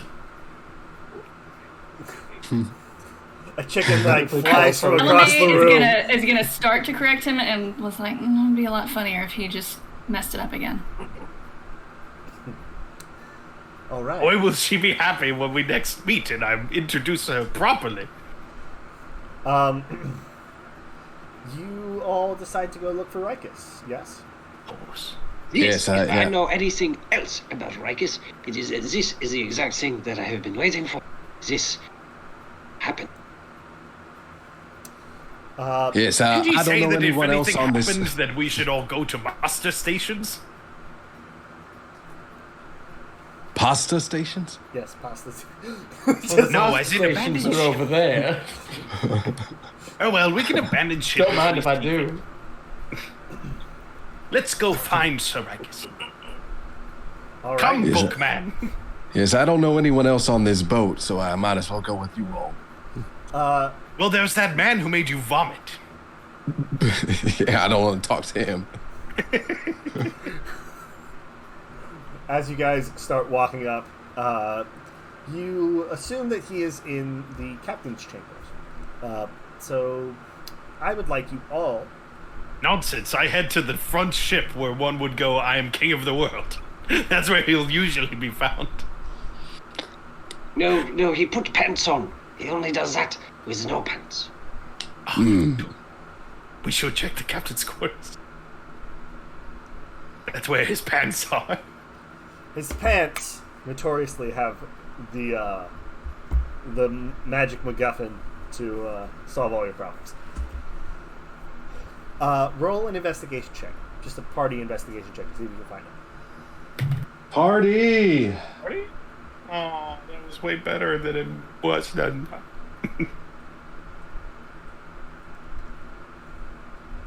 That's a Got 10. it. Okay. 12. Okay. 16. Okay. 18. Okay. 8. Let's show everyone. Thank you. So, Caroline and LMA, you believe that Rikus should be in the at the helm of the ship, as that is most likely where a captain would be during this time. Garbo, you're not Garbo. Wow, sorry, I was reading your name on there. Not today. Not today. Rude. No Garbos today. Not Garbo. Butterson Carver and wow, so many names today. Yeah. Just leaving my brain. And Jello Lime. The three of you, Carver, Lime, Gustav, you guys start making your way, but then you get distracted by this little dancing hologram in like the entertainment center. It looks like a PS1 rendition of Brendan Fraser from George of the Jungle, No. Oh. No. and he's just sitting there dancing Oh like God, this. it's back. Yes, that is a little man. And you see It's a terrible see- little man. headlining tonight, Little Man, Big Stories. And it's just like a little This is the hologram. third over. time I've seen it on this ship. Yes, that looks quite interesting. I might catch that show after. we should inspect this and see about getting rid of it. Yes, let's go see this show. Do you want to go in? We're not Let's supposed ignore to. the main plot. Maybe we should do what we're supposed to do. Yeah, I mean- Let's Well, I feel very distracted. So here's the thing about my one shots is, so for the mushroom one shot, Scott like cut out when I was giving his character the main quest So he didn't hear it, and I was like, I'm not saying it again. So he just took whatever he thought was supposed to happen and just went with it. And so instead of, we're going to deliver this emergency message to these people, it was, we're going to start a cult dedicated to the number 3. So if you guys want to go off, fucking go off. Thought man. we were distracted. I hate the little thing for some reason, but we do have a quest. All right. So I don't know. I think that seeing Little Man in action, I've been waiting for years to see his performance. Him? I mean, it sounds like you've seen a certain little man before, if I may be so bold as to say. That was pretty bold, and yes, I think I know what you're getting at. I wonder what they Of were course, referring most men are little men compared to me. Is she leaning over to the others? Is she referring to halflings? Because it's not really a novel thing to run into them. those same 2 guys from earlier in the day are still sitting in the corner and go, hey! In those spots. As you guys make your way up towards the helm, I would like you all to make a perception check. Better. 16. A natural one again. Oh shit! For a 7. Jeez Louise, that's a 14. I did the thing. I got That is the a 20. 19. You 20. Ooh. 19. We see it. You see a thing. Gustav sees the thing. Give me a second to pull See up my everything. I see everything. Right? Draw it onto your book. I also I got a tool proficiency as a guild artisan, and I took charcoal sketching. I love it. So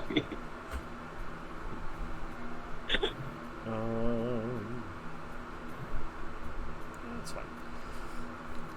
I think I also brew absinthe. Ooh. Did I just get a drop on that? Is my ceiling leaking and it's dry outside? Sorry, you guys are gonna have to remind me what your scores were one more time for that. 16. 14. Okay. 19. Okay. Not 20. Not 7. 20. A nat 20 for a total of what? 22. 22.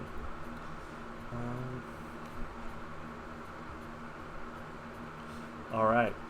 Gustav, you're the only one who hears this. But it sounds like something is slithering along the outside of the ship. I'm thinking, ooh, hey, what? Mm-hmm. Is it the custodians? Mm-hmm. I hear. And what are these custodians you're Are you well, Gustav? No, certainly not. No. No, not them. No. This is something different. Slithering? Ugh. Slithering. Skeletons don't slither. Zombies can. But I don't believe I populate this boat with any zombies. Unless they are skeletons Hull? covered. I don't know. Maybe they got skeletons covered in peanut butter? Perhaps it's a snake person. Yeah, Is there that's probably a more window likely. nearby? There is a walkway onto the to the deck of the ship. I'm going to peek out onto the deck. All right. As you do, you each of you see a snake head pop up over the side of the ship. This is it's probably about this big, and I need you all to make. Do we a each see the same snake head, or do we each see our own snake head? You see your own head as a snake. No, you all see the same snake head. Okay. I need you each to make a Constitution saving throw. Oh, all right then. Okay. Oh, it's a staring contest. I'm game. That's a 9. Okay. Oh my goodness. That's a 10. Okay. That's I'm gonna a say- dirty 20. Okay. Mine is you see Mr. Dr. Butterson Carver has a talisman attached to around his neck of a peanut shell, and he rubs it, and it gives him I add a D4 to the roll. He rubs his peanut. So that's I rub my He peanut, rubs his nut. and that is going. Dr. Carver out in public. That's gonna be a 13. I don't know if that's 13. any better. Gustav, what did you roll? I got a 14. A 14, and then LMA, A 10. a 10. Anybody who rolled under a 13, you fall into a magical sleep. Everyone roll initiative. Oh dear. Oh, okay. You're not a passenger. And once we get those initiatives, we are going to go to break, and we will be back in 10 minutes. After. Almost a nat 20 on my initiative. Alrighty, so Me too. It was like 28, 28, 28. Snack, roll that. And he has... Alright. I almost called you Stan.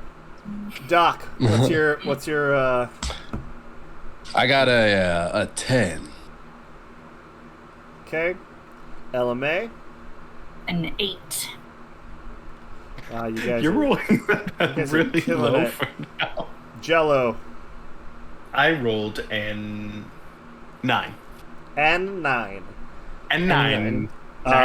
Gustav. Didn't you say you rolled close to a 20? It was a 20 and then it bounced back and forth between Oh. 20 and 8, Sorry. and I have plus. Sorry, I didn't hear that because Trevor was talking. Yeah. 6. 6. Wow. We rolled shit. Alright, Caroline. Dexterity is my 22. dumb stat. 22. Who fell asleep? Anybody who rolled Two under... ladies? Ladies did. Alright, so the rest of you stayed awake? Yeah, because Yeah. Doc rolled a 13, so he beat it. Alrighty, so... Sleep. And sleep. A magical snake that puts women to sleep. Alrighty, so we will be back in 10 minutes. So we will be back at 10:04.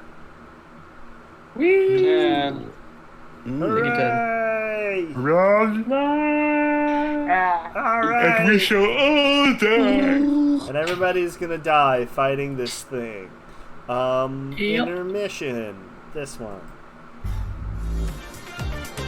And now I put us on silent. All humans die until almost when I figure it out. Silent. You just press the...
silent, and now we're not on silent. Hello to everybody who's still with us. Will you? Why didn't anyone tell me that my audio wasn't coming through my microphone? I haven't noticed. Person in the background. Will, It should there's a sound person better behind now. you. No, that's Careful! people in the walls. She'll come for you. Oh. The walls, they have hands and legs. Look at this little guy that she got me. Oh my god, it's so cute! He's a little guy. He could be reading the bigger book, but he's reading a smaller book. You're right. He's too small to read the big book. Please read it. Alrighty, so, that being said, we go into initiative. First up Oh god. is Caroline, you are asleep. Yep. Next up is Snack. It is the Snack's turn. You said Snick roll bad. You lied. We just rolled way worse. You mu- yes, you did. Anyway, as the snake head pops up further, you see it is attached to a humanoid body. Oh my god, I was randomly right. Oh. Dun dun. That wasn't even an actual guess. It is going to make its way towards. Seeing as two of you are asleep.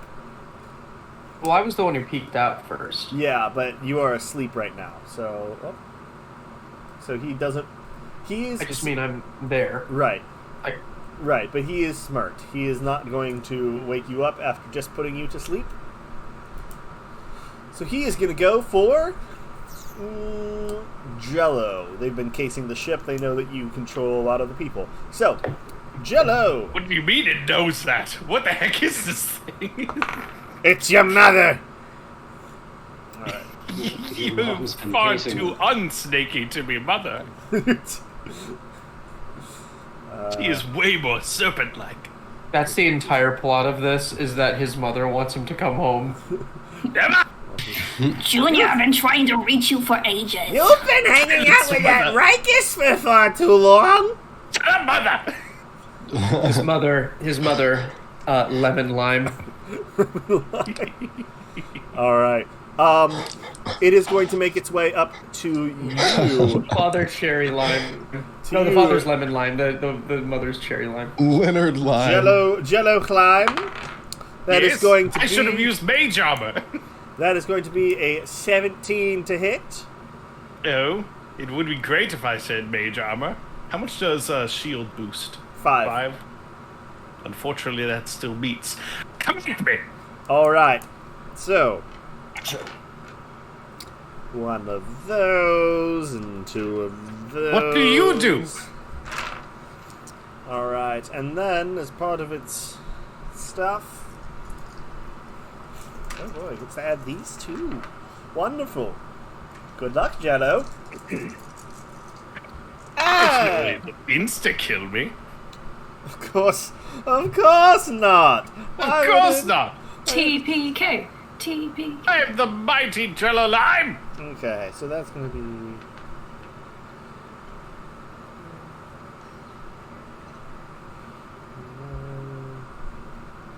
I'll just 32 call him- points of damage. 32. 32 points of damage. Ooh. And 3 of that is piercing. The rest is poison. Jeez Louise. Oh, good. Oh, sorry. 36 points of damage. Sorry, I forgot to add the 3. I'm at 1. Ah, good. It is going to take a second attack on you. He's going to what? Take a second attack on you. What? He doesn't get that. Yes, he does. Hey, I really Whole appreciate ship to stop. not being high I enough told the level to ship get the to monk attack feature you. of not being poisoned. That was Yes, super yes, wonderful. Yes. Good. Ha ha ha. Fun. I knew I should have gone with a half elf. That is going to be a 15 to hit. Shield. So you see, As it approaches you, its two hands morph into snakes and reach out to bite you. One of them grabs you by the throat, and the other you're able to just like ward off with the shield as poison pumps into your system. That is... Well... You're not a paying guest! He is then going to Misty Step 30 feet away. Where to? Down the passageway a little bit to get some distance from you all. Alright, next up. Doctor, it is your turn. Watch out, everyone! He does bite! Oh no. Well, I guess this must mean it's morphin' time. And the talisman on my neck, I lift it up in the air. If you turn into a peanut butter dragon, I'm leaving this room.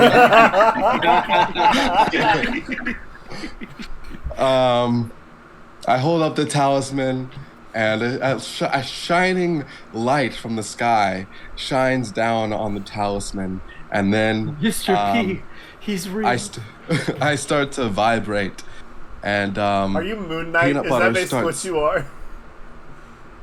Yeah. Peanut butter like oozes from my orifices. I don't and, know. Like out of my mouth and my ears and my eyes and my nose. Me hallucinate. Oh God! So it covers my whole body, and I turn into like this grotesque peanut butter Big massive. monster. Do you remember the game Candyland? Mm-hmm. Yeah. You know, the like chocolate swamp creature? Oh yeah. Yeah. No, That, that's but what peanut you said. butter. Oh yeah. Yeah, it's like that. Yeah, Yeah. definitely like For that. Doom Patrol? Yes. Exactly like Doom. Yes, yeah. And then I use Eldritch Blast on the Snick. On the snack. And on the Snick. Okay. Oh, also, I want him to make a what is it? Hold on. He needs to make a. Sorry. He needs to make a wisdom saving throw. DC 11. Oof, that is an 8.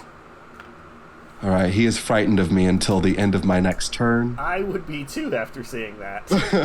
What happened? And then- I heard that the peanut butter oozed out of your eyes, but what else? Yeah, Every orifice. it's just- Every orifice. Every orifice. yeah, even out my pores, it just like I'm just like bursting of peanut butter. Like chunky coming out of your pores? no, Just it's full creamy. peanut comes out of a I pore. need to hear this. Oh god. It's really creamy.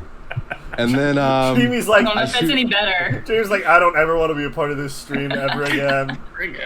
Peanut butter haunts us. and I shoot an Eldritch No. Blast out of my chest, No! but it's in the shape of a hand, like a huge fist, and that's a 14 to hit. Mm-hmm. That hits. Roll damage. Oh my goodness. Oh my god. Why'd I do that? Why'd I roll on D&D Beyond? Don't That's ever. that's a 1. That's Roll the 1 real point. dice. That's 1 peanut butter damage. That's 1 peanut butter damage. 1 peanut. Man. But in that, I use my grasp of Hadar to pull him close, 10 feet closer to Okay. us. So he's 20 feet away from you all. All right, is that your turn? That is my turn. All right, Jello, it is your turn. You are at How 1 many? hit points. Yes. How many of my servants will you allow me to contact with the bonus action of animate dead? Bob and Betty. Okay. Bob and Betty, bonus action, please go get medical supplies. You see Bob and Betty, like, you say this, and Bob and Betty just, like, poke their heads out from around the corner, Scooby-Doo style. What are you doing back there? Go get first aid, please. And they retract their heads Maybe and wake us up. All right. Fuck. Die! And he's going to extend his arm and cast lightning bolts. Okay. What's the save? It's Dex. The save is Dex, and it is against a 15. All right, that is a 13. All right. The number of dice that I will roll is 8d6. All right.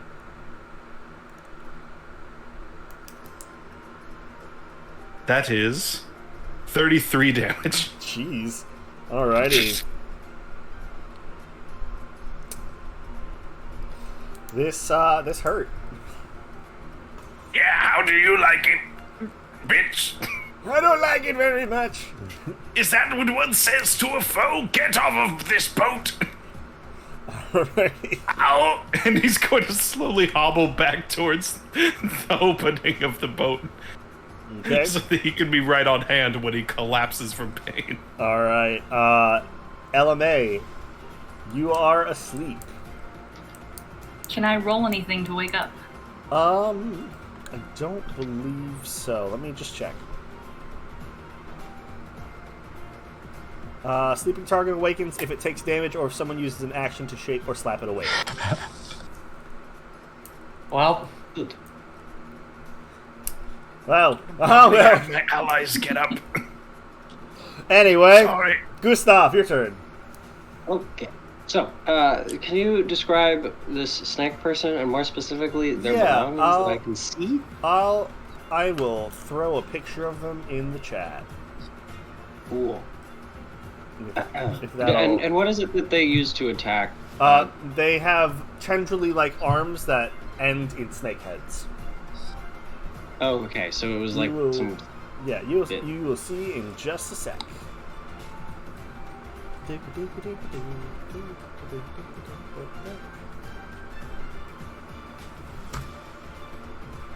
My poor sleeping friends, I forgot you. I'll be sure you're up next time.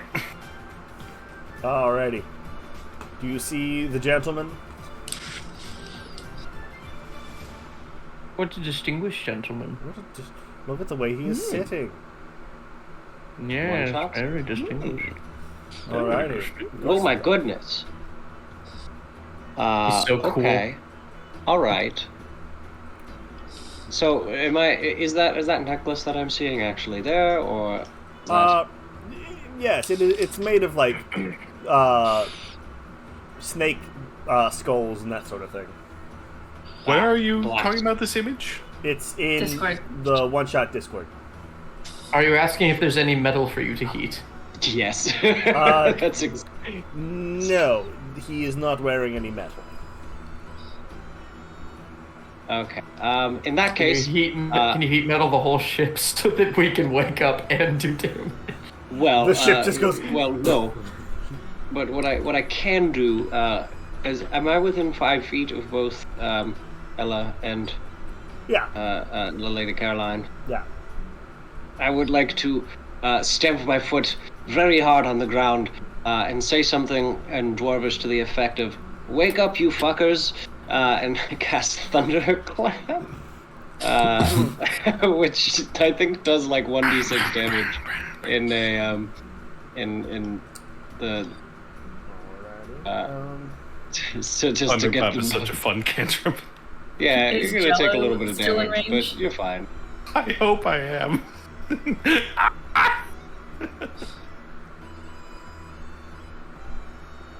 Alright, James just sent you something. Clap. Yep. Alright. Those of you in that area, please roll whatever save you gotta roll. Am I in that area? Constitution savings. Yeah, I'll say you are. Do we have to roll at disadvantage or anything being unconscious? No. 17. Can I just like allow them to bat? And I say, Actually, Ben, I That's need, it. I need to look that that would up. be like. occasion. I got a 17, so I think I'm good. Yeah, you're I fine. got a nat 20. Okay. Ooh. I got a 10. Alright. My gosh. Okay. No, I wait, also had if one of you- those 20 folding over to an 8. Aw. If they resist, they take no damage. They don't take half. Does it not work? Shit. Yeah. What was your DC? My DC is 50. Would that not wake up? So wait, what did I got a So 10. Yeah, so 10 would do LMA damage. would be woken up. Caroline, what'd you roll? I'm sorry. I was doing that. Con save. Yeah. Yeah. 8. Oh, my So ears! they both fail. Heck yeah. So you take 7 points of damage, but you're awake now. Ah, welcome! As soon as she wakes up, the dress kind of billows a little bit, and you watch as her skin goes completely gray and her hair just bleaches white and fashions into a ponytail. She bears similar features, but her eyes are now just like milky white orbs. Miss Coraline, we are under attack. I am terribly sorry. Yes, we are under attack. Of course. What? Whose turn is- You're different now. I must be hallucinating. Alrighty. I am filled with venom. Kevin and Venom drinking Venom. Did I send you that, Dreamy? I think so. Fuck, it's a great video. Anyway, Gustav just went. It is back up to Caroline. She goes, Oh, and the name is not Caroline. My name is Agent Yes, Coraline. Jacqueline. And Jacqueline de Touffet. And she takes out this like little pistol and she just kind of like shakes it like that and it turns into a rifle. And she's gonna shoot him in the face.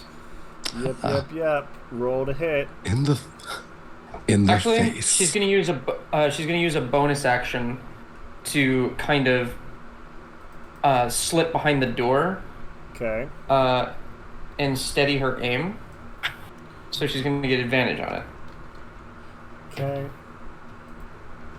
Give me just a second, because I am...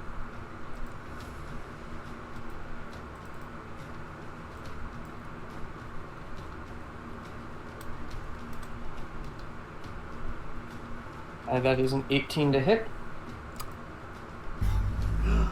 Changed. Yeah. That hits.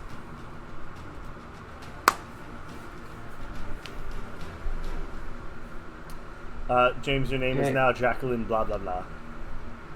Blah blah blah. Blah blah blah. Say blah blah.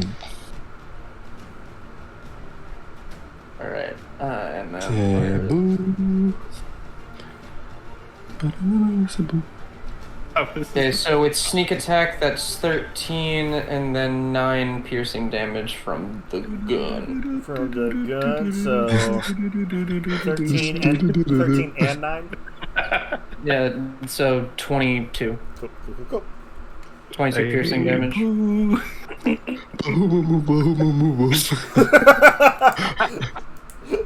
I forgot about Sorry, that. we're just stuff. having a thing over here. Honestly, it's my favorite part of the stream Hey, is that boo. you...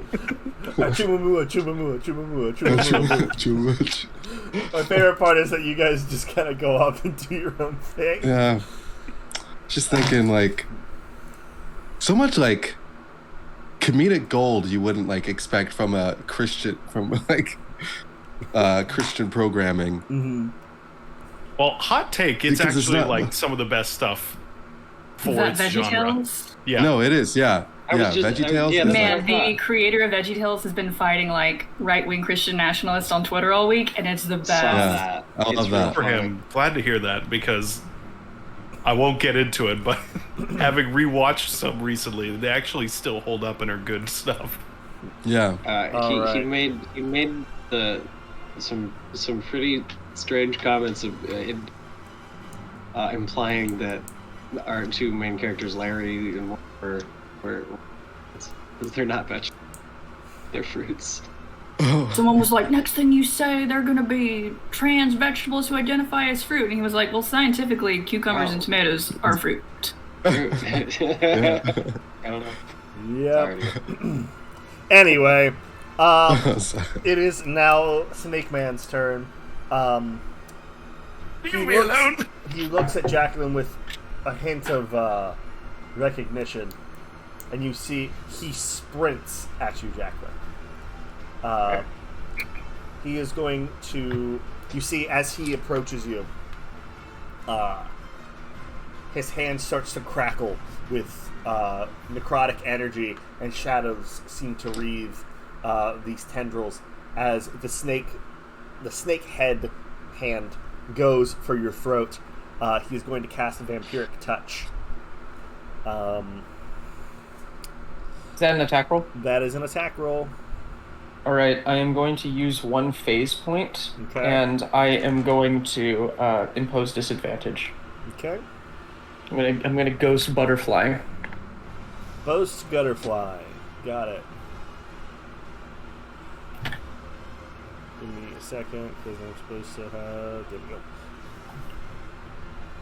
go. I'll read it to you. With one phase point, you can use a reaction to impose disadvantage on an attack, and following the attack, move 5 feet without triggering an opportunity attack. Okay. So, the first one was a 22. The second one was a 17. Both of those would have hit me. Does that hit? Yes, it does. Okay. I'm going to... Yeah. Okay, so you are going to take... Oh, wow. Okay. 15 points of necrotic damage. Does fear give us advantage against him, or just you, Butterson? Actually... Wait, he's feared. Can he move towards us? No, sorry. Thank you for reminding me. Instead of Vampiric Touch, take all that back. He is going to fire 2 Eldritch Blasts at you. Ew. All right. I'm going to use the ghost butterfly on the first one that... Yeah. So that's a 16 That misses. and a 9. That's the disadvantage for the first one. Mm-hmm. Okay. That is a 17 and a dirty 20. Okay. Yeah, second one hits. Okay. So as the first one fires, she just kind of like vibrates and then shifts immediately behind whoever's closest. And then you are going to take 10 points of force damage, and you are pushed 5 feet back. But not off the ship. How much How force much damage? of this is actually 10. happening? Cool. You see he stops for a second. His tongue, he tastes the air. He sniffs. And then he looks back and doubles down his focus on you all. Oh, he doesn't look scared anymore. Good. Doc, it is your turn. All right then. Let's see. What am I gonna do here? Was I skipped? I did. Nope. Okay. You go after Doc. Ah. Sorry. Yeah. Okay. Well. Here's a question. No, this is not a question. This is exactly what I'm going to do. Baby, I whip out a slingshot, and Baby Nut gets into the hammock part of the sling, and I then cast Magic Stone onto Okay. Baby Nut, and This is why you made the character. and I shoot him at the the snack. All You right. know, a familiar Miles can just be like a cat, right? Never. That's more fun. Roll to hit. That is a nat 20. Yo. All right. Wait, can I Maybe would, not I would for like the to. win. I have a reaction. I have a thing. I have a thing called Wrath, which is a maestro move that adds a little extra damage. It uses my bardic inspiration. Okay. Adds an extra roll. So like crescendo crash, like cannons fire at the end of Beethoven's Fifth to this moment. That is a good nut. I'm gonna say because you're using it on a nat 20. I'll say that you can double that damage too. Hell yeah. Him terrifying Cool. nut So man. let Joe do his damage and then I'll Yeah. tell you. Lovely. Quick question: if you're using Magic Stone, is that damage added on to the sling's damage as well, Yes. or is it just So everything you roll. Actually, you know what? Because the way that we do it on this channel is that you just double everything. So, so roll what you would normally roll, add your modifiers, and then double it. So just double that number. Okay. Are you using a homebrew? For No, A lot of- Will. Yeah, technically, yeah. It's the Maestro subclass. it's a Mercer creation. A ring of tuning fork. Hold on. Add a Miles symbol definitely is not using any subclass that's homebrew because Yeah, we yeah. all know the peanut butter god.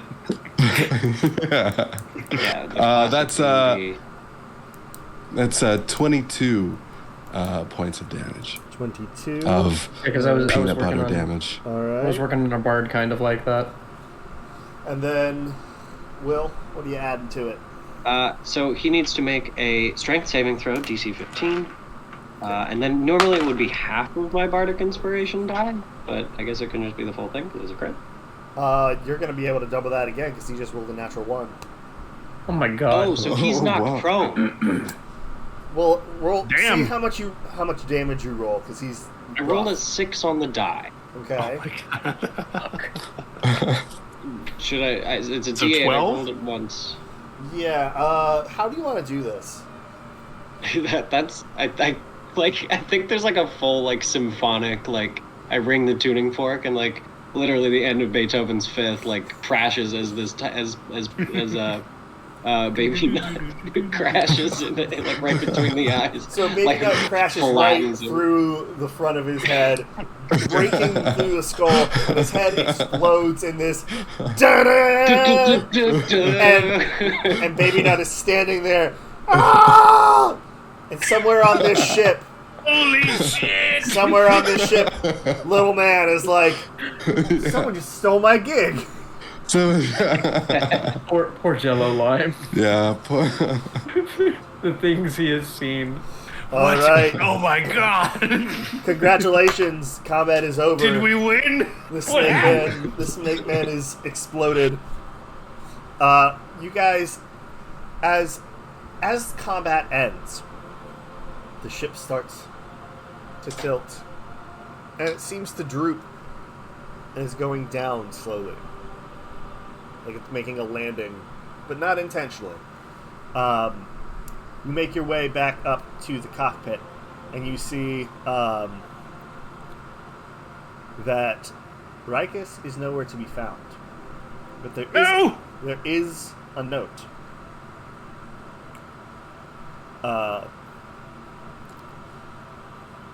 I will read it. What languages do you read? I speak Rikus. I speak Rikus. I speak Rikus. Common, primordial, and undercommon. You do not understand what is on this. Does anyone speak Abyssal? I do. I do. Sorry. I never ever speak the languages that's needed.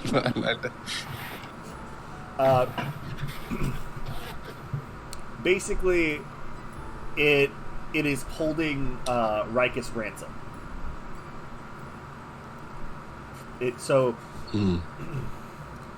Jacqueline, you would know, the local contingency of the Yanti have been fighting with the nobility, and they have been trying to achieve independence. And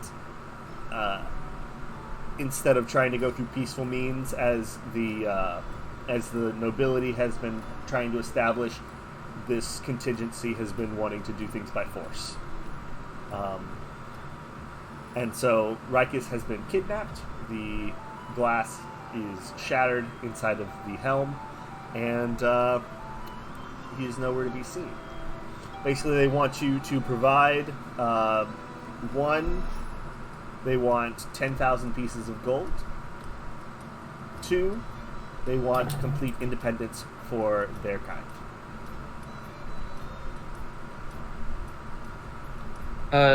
Jacqueline relays all of this and turns around and says, we are dealing with a terrorist cell. And then in very tiny letters they also say, and the heads of the kings and queens. We are dealing with a terrorist cell. They seem to have captured Rikus and are holding him ransom. So, I'm sorry for the deception. I am Jacqueline de Touffet. I am a O agent with the Directorate General for Internal Security. And you are now part of this mission, whether you like it or not. What, and I start looking around. Is there any, like, trace of struggle, a direction anything might have gone? Roll a perception check for me.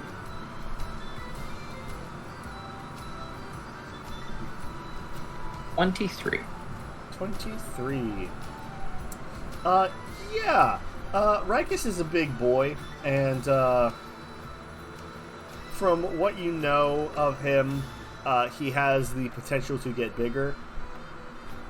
So there seems to be He's a little growing boy. He's a growing boy. He put up a struggle at first, but then it seems like at some point he just stopped struggling. Did they kidnap him with his pants? You do see He removed his pants before on the taking doorknob. him from It the was an intimidation tactic. On the doorknob are his pants. He could be asking anywhere. if there was like if there were like drag marks from his massive stature or anything like that. Yes, there are drag marks. So there was a struggle inside of the helm, but on the ground, once you guys have completely landed, you would see the drag marks. Yes. Dip deep into the jungle. You see Jello turn to the side, and he's clearly talking mentally to something, and he says, "Take the ship down at once." The ship suddenly and like very quickly, very blockily, just slams to the ground. Guard our guests. We are going out. As soon as you guys leave, you turn back and the ship, like metal panels, just. Oh, I didn't know it did that. Bob and Betty are like, Come, Bob and Betty. We must find Lord Rikus. We are lost without him. Alrighty. So. Literally. I don't know how to fly this thing. I mean, I was gonna say up until the demands for the heads that their request wasn't too unreasonable, but that's a little much. Carolyn, do you know what he might have been kidnapped for? You read it off, but I didn't understand most of it. Well, first of all, my name is Jacqueline. And second of all, he was probably kidnapped having something to do with ransom, because this is a terrorist organization that is trying to take down the Tenepan Empire. Oh, okay.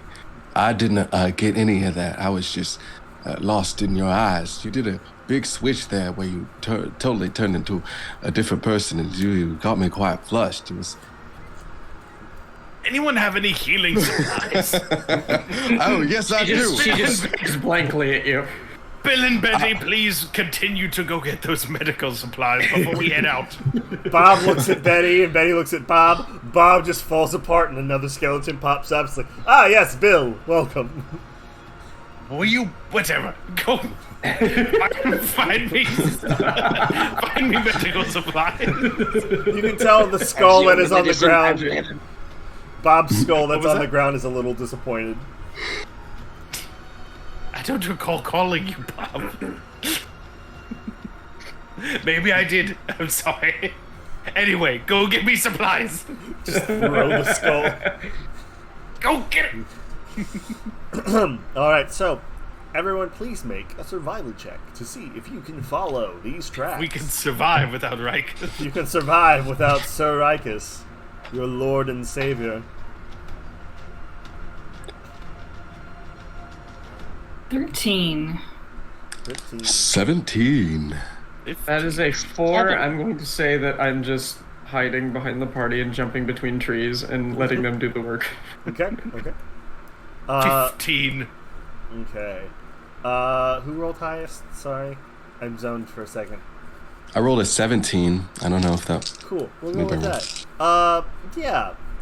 Doctor, you are, you're good at stuff. You're pretty good at stuff, and you're pretty good at anthology and learning things. And I can read the land. I know about. Exactly, especially when it comes to agriculture. So you know what a good ditch looks like. That's a good ditch. That's a good ditch. We gave a class on this. We had a whole. This is a ditch. Yeah, you're able to follow these tracks, and they lead into this very thick nest of vines and trees, and you're deep, deep in the jungle of Tanapan. Before we proceed any further, did Bill and Betty find any healing stuff?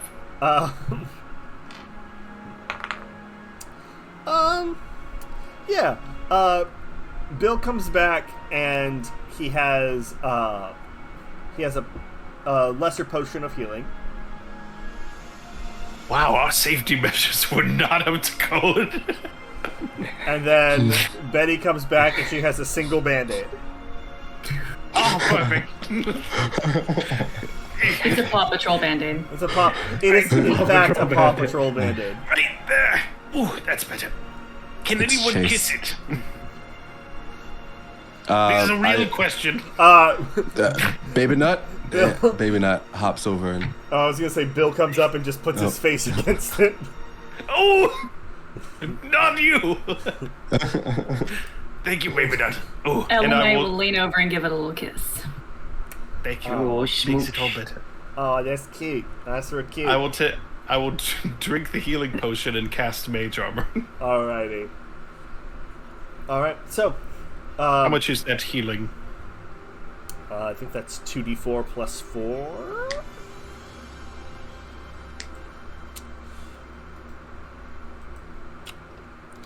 If so, I gain 10. Potion of the heals.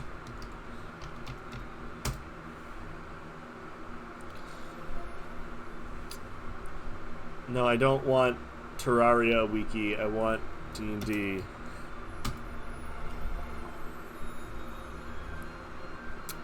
Give me just a second. Sorry. 2d4 plus 2. Aw, I'm to 9. Yay. Aye.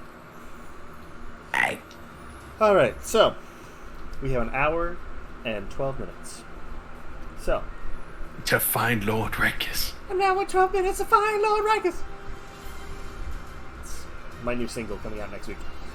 It sounds great. Bless you, Trevor. Thank you. That's what happens when the healing potion takes effect. Yeah. You just sneeze out the poison. Everyone, I'm sick. It's just a bottle full of pepper. Me. Just a bottle full of pepper. Alrighty. Damn it, Bill. Bob would have done a better job. So, you guys are able to find follow the tracks, and you stumble into a cave deep within this jungle thicket. How many of you have dark vision? I do. I do not. I do not have dark I vision. do have produce flame as well if anyone needs fire. I do not have dark vision. I do think that Gustav does, yeah. So Yeah. Gustav and Jello have it. For those of you who can't see in the dark, as you enter into this cave, all you hear is Someone's whispering in here. yes. As you listen closer to the whispers, it says snakes, snakes, snakes. It's a bunch of snakes. Ooh, snakes. Someone knows about our plight. And there's another Alright. group saying Batcher, Batcher, Batcher, Batcher over and over again. Badger, badger. And then there's one guy in the corner going, mushroom, Mushroom, mushroom. That's me, actually. That was Dragon. me. Oh, Gustav, what are you doing? As you enter in, those of you who do have dark vision, you see that there are snakes everywhere. Who'd have thought? I was wrong. There are not whispers in this cave. There are a bunch of lizards with no legs. Legless lizards. Mm. Do you mean snakes or legless lizards? Because they are technically different things. I mean legless lizards. Snakes are imaginary. Where do you think you are, fantasy world? Carolyn? Carolyn. Carolyn. Enough of your nonsense. It's a serious business. Okay, sorry. Oh my god. In the corner of the room, the very back Oh corner, my. you see the unconscious,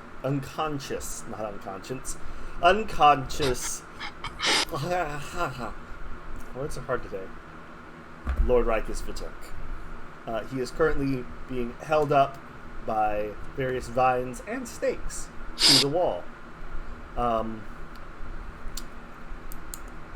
Those of you who can see beyond that, there is a very large looming figure.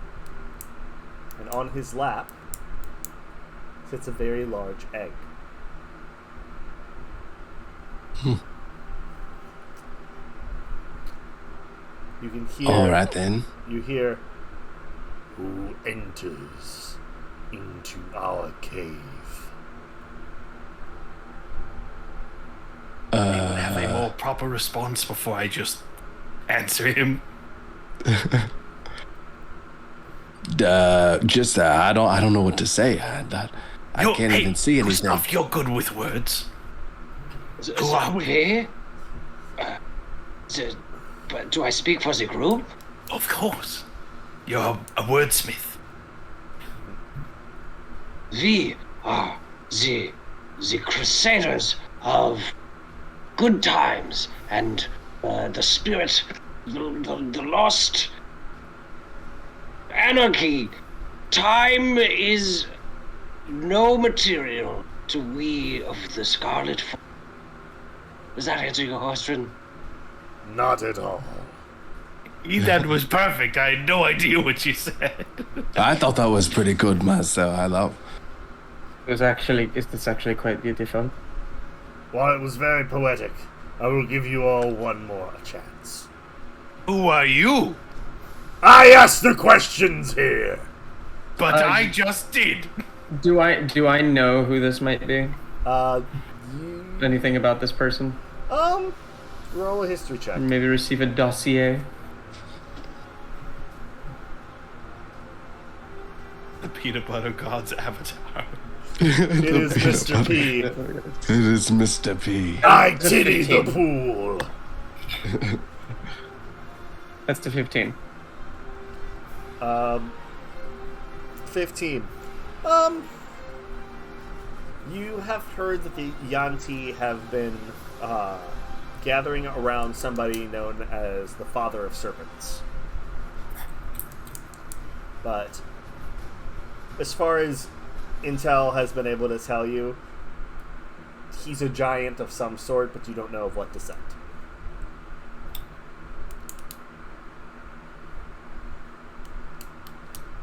Well, if I'm honest, I think we all know why each of us is here. Actually, I don't know why I'm here. Well, We have you're simply over there become- on the other Well, end of the sir, cave. I believe you just have our friend, and we just really like him back, if that'd be okay. Yes. Oh yeah, yes. Ricus is just a Ricus. means to an end. I seek to discover the truth behind the veil. I just want Can- Lord Ricus back. I don't care, really. In Abyssal, I didn't know anyone else on the boat, so I just came along. in Abyssal, I'm going to say, I am a member of a rebel faction within Tenepan City. We've been trying to make contact with you, and we would consider it a great overture if you were to return Lord Ricus to us. We are planning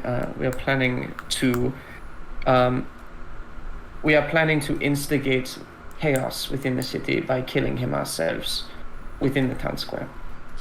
That seems so exciting, really? Roll a deception check.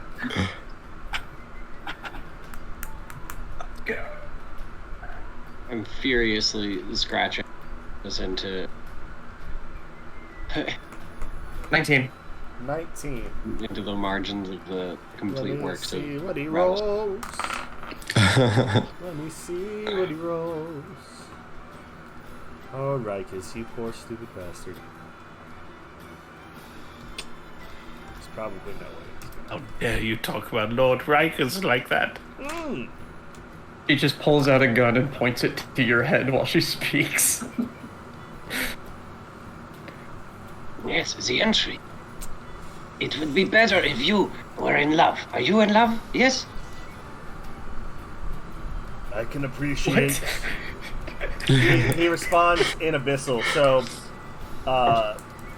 Doctor, you would also understand this. I can appreciate what you're trying to do. He appreciates what we're trying to do. But I cannot return this man to you. But he cannot return Ricus to us. He should But be. why? He. I don't Fucking know. let me finish talking, damn it! Ask him why. Why?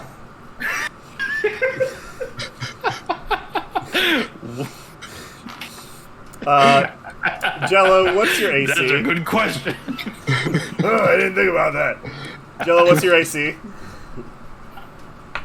My AC? Your AC, yeah. Because of mage armor, it is 13. All right. No, wait, is it 13 plus 1? One. Let me check real quick. It's 13 plus some. It's plus a modifier. Some. Yes. Sorry, un momento. Either I'm way, he checking rolled a with- 14. I believe it yeah, it matches, but So- I will shield. Okay. As you are interrupting him while he's talking to somebody else, he grabs a boulder off of the wall and just chucks it at you. But the shield is able to block it away. I thought we were having calm conversation. Do you want me to kill him? Do you want me to just kill him? I say I in mean, Abyssal. just I would very much like his Jello death. will turn invisible. well, wait a minute, Mr. Father of Serpents, sir. We really do just want him back, and I might not be much of anyone. I do my best to get you the gold and the independence that you crave. I can't do so much about the other thing, as I don't think that's really appropriate. I feel like I'm on the same page as our friend LMA here. Like I do. They're all a boat. It is a boat full of people that Ricus is in command of, and we should just have him back. I don't care what you do out here. as long as we make it to our destination. Whatever you do, as long as you're not disgracing the peanut god, I don't see why I need to partake in stopping you. Not listen to these people. The most interesting thing would be... He holds up a hand. Did you say the peanut god? Yeah, well, why, yes, I did, Mr. P. Yellow turns invisible. The peanut god? I'm allergic to peanuts! As the cave starts to shake, rocks start to fall. Everybody, please make me a dexterity saving throw. Oh, good. sorry. My speciality. Terrible. Rolling so bad tonight. Thank God. I'm made of peanut butter, so... Dirty 20. I think that's a 13. I'm rolling super well tonight. Nope. We 14. bring balance to each other. Yep. I was like, oh, good, something I'm good at, and that was in that one. I assume I failed this, so I'm also gonna rub my talisman again and Rub it. get a D4 added onto that. As Ragus pokes up from the back and just makes you his start to alarm. rub your talisman, you just hear the unconscious Ragus go. Everybody who rolled under a 17. Oh, shizzle, gizzle. Yep. Oh, yep, that did not help me at all. Yusa gonna For a monk, I'm doing real shit at Yusa dexterity. gonna take 5 points of bludgeoning damage. Oh, okay. Not too bad.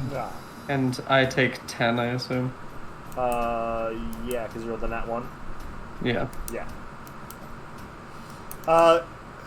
You see he takes this egg and he places it up on the seat. And you see it seems almost like the cave itself is shifting around as this stone giant kneels down to look at you all. Great club at the ready. Doesn't see me. I will give you all one last chance. You may leave. You may fight. Or you may entertain me. These are your choices. I mean, what kind of entertainment are we talking about? Because I'm real good at making drinks. You hear... Want to be Sorry. I could kill someone for you. I wish to laugh. I wish to know the struggles of storm and strife and come out on the other side laughing about it. Yes, this is it. The best ending, the most interesting ending to this story would be a tragic sacrifice. Do you not agree? Of course. Very good. Very good. You hear from from the invisibility. I could dance naked for you. That'd be pretty funny.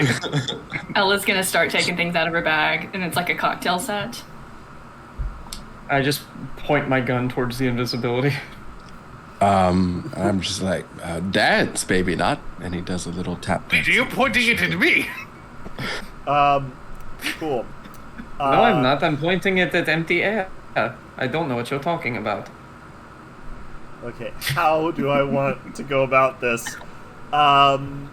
You give us a ridiculous option, we're gonna take the ridiculous option. Yeah, well, you all... the ridiculous part is that you're all doing a different ridiculous thing. So I have to only guess that some of those things are just going to be conflicting. I would like... Gustav, you roll a performance check with advantage. Okay. I'm I'm going to try and make the invisible man dance. I'm going to say, become invisible. I'm going to say, reveal yourself now, or I will kill you. gonna make him seems rather invisible. uncalled for. What do you think? I need you to trust me. I don't know you. And he'll reveal himself with his hands up. And he'll be like, give one moment, and he's going to mentally command Bill and Betty to show up. Bill and Betty, like, you see Bill has like a cigarette in his mouth. He walks in, looks at the situation. She says, throws it on the ground, stomps it out. Ants. Uh,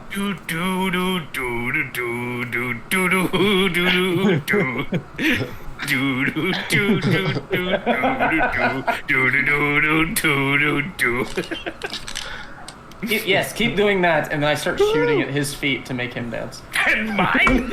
I'm trying to. I'm a dude. Jello, roll performance check with disadvantage because you have someone shooting at your feet. Of the fucking gun? Yeah. I thought they'd give him advantage. I thought that'd be pretty damn Well, funny. you ruined a nat 20. Now it's an 11 plus performance -1. That's a 10. All right. Thank you, Okay, God. I wouldn't have done that unless it made the situation You more really entertaining. made the situation. I'm sorry, you did make that decision, so. Okay. Gustav, what did you roll? I got a 9 plus 7 is 16. Nice. Okay. Doc, roll for Big Peanut. I actually want to do something different. Okay, what do you want to do? I instead cast mirror image, and I cast 3. First I shoot peanut butter out my hands, and those globs of peanut butter form into 3 copies of me, and they start performing like a Three Stooges act.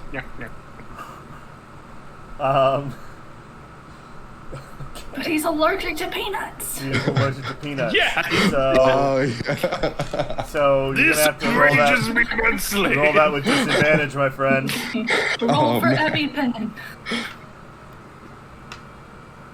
Oh, Maybe if you shoot at him, he'll do better. nice.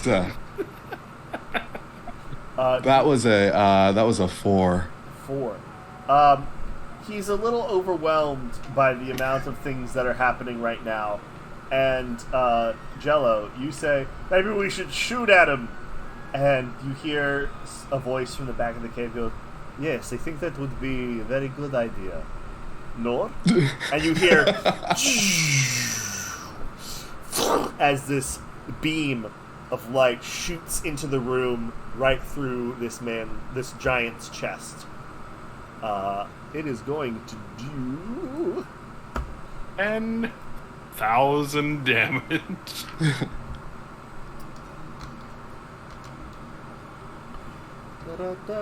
We did it! All right. It worked. Give me a second, you guys. Oh, okay, yeah. The day is safe.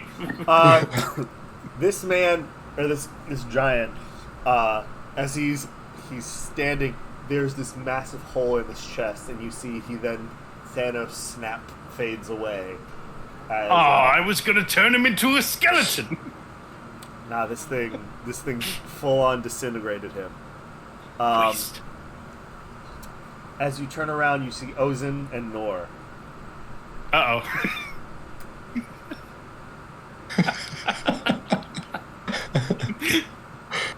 And that beam of light coming out of Nor's mechanical hand. Urson, you saved us! While Have I everybody's gotten looking to that finish way, making a cocktail at this point? Yeah, you finished the cocktail. You're getting ready to serve it, and then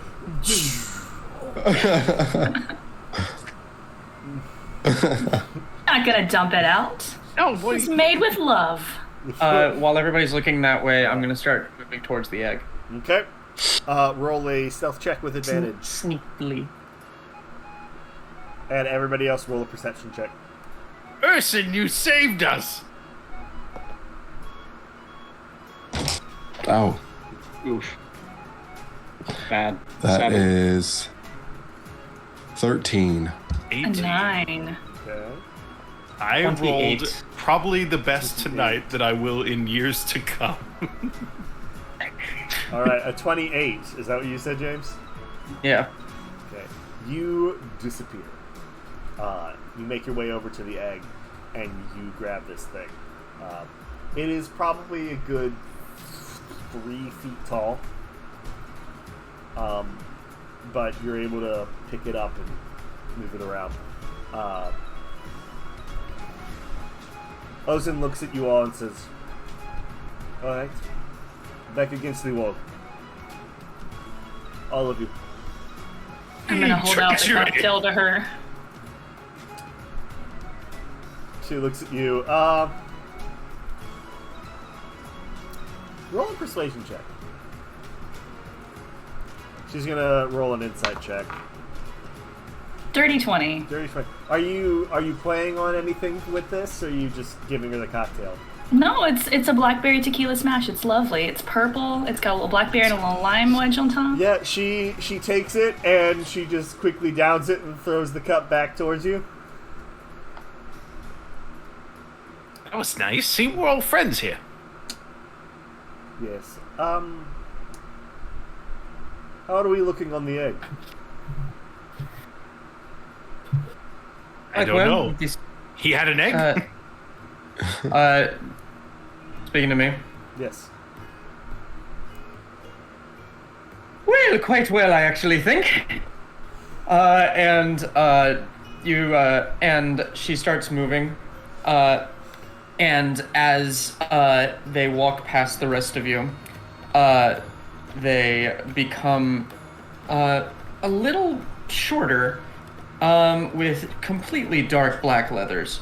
And you start to see a spindly mustache stretch out into the darkness, and a long black goatee.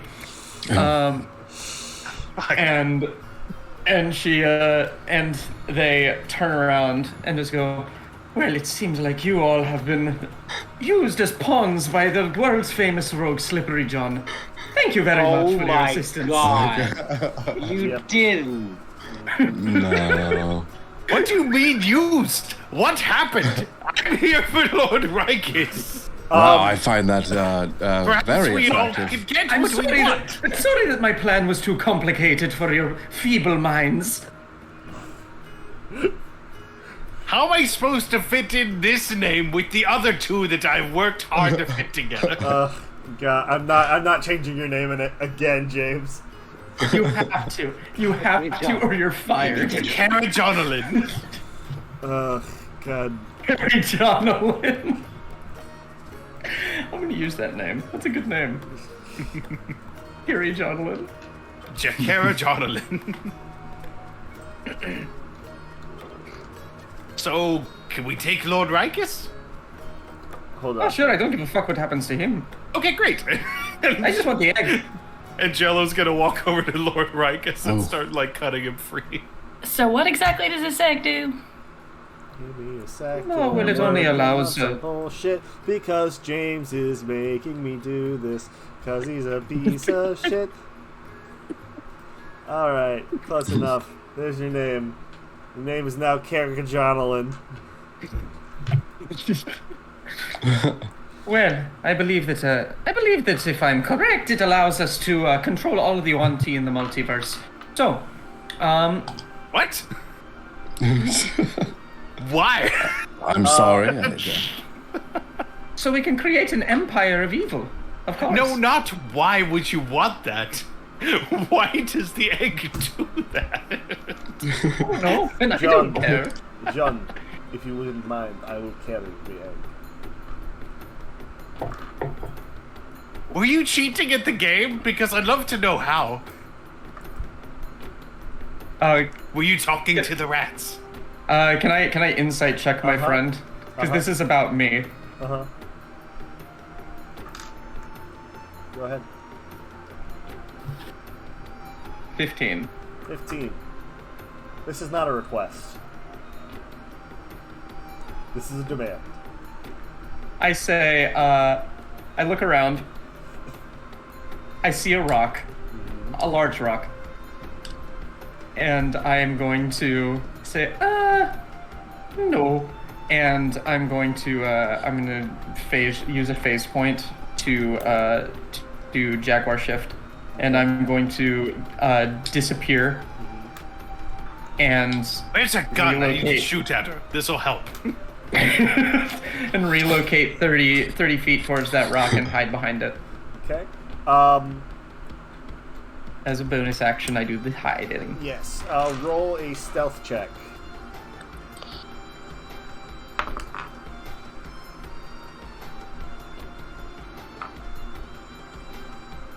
Well,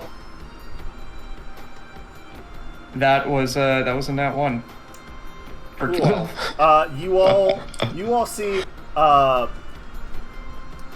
as Slippery John poofs away and hides behind this rock. The little robot-looking boy turns and just follows him as he walks by, and puts his hand up, and his hand starts to charge again. Slippery John, let's see. I've been waiting. Man, I've been waiting for this moment. I've waited. This is all for you. It's all for me. Is this to hit or is this? Let's see. Slippery John die. Oh yeah. So Dexterity obliterated. saving throw, please. Dexterity saving throw. This is It's the the last moment. you've seen of Slippery John! That is another nat 1. That's 3 nat 1s. Uncanny dodge From this. smoke and like doesn't disappear with the smoke clears. You cannot uncanny Yeah. dodge because you're only level 5, bro. Yeah, again. Okay. Yeah, that was a Uncanny good dodge call, is Will. level What is? Does that just have it? 5. Yeah. Yeah. Cool. Well, then it is normal damage then. Unless Oh, you're, God. yeah, if you're uncanny dodging it, because it would have been, because it would have been a failed Yeah. save. Yeah. All right, I need more of these.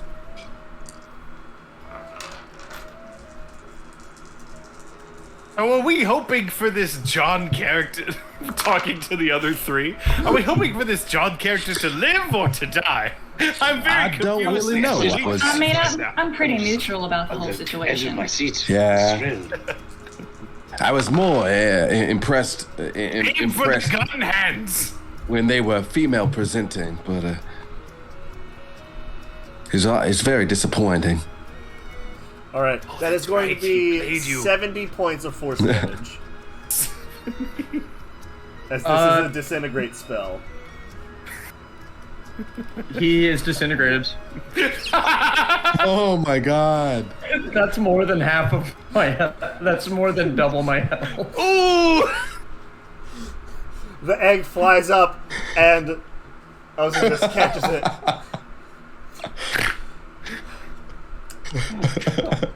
Well, The- best of luck to you on your adventure. all right, well, this is all I really wanted to accomplish today.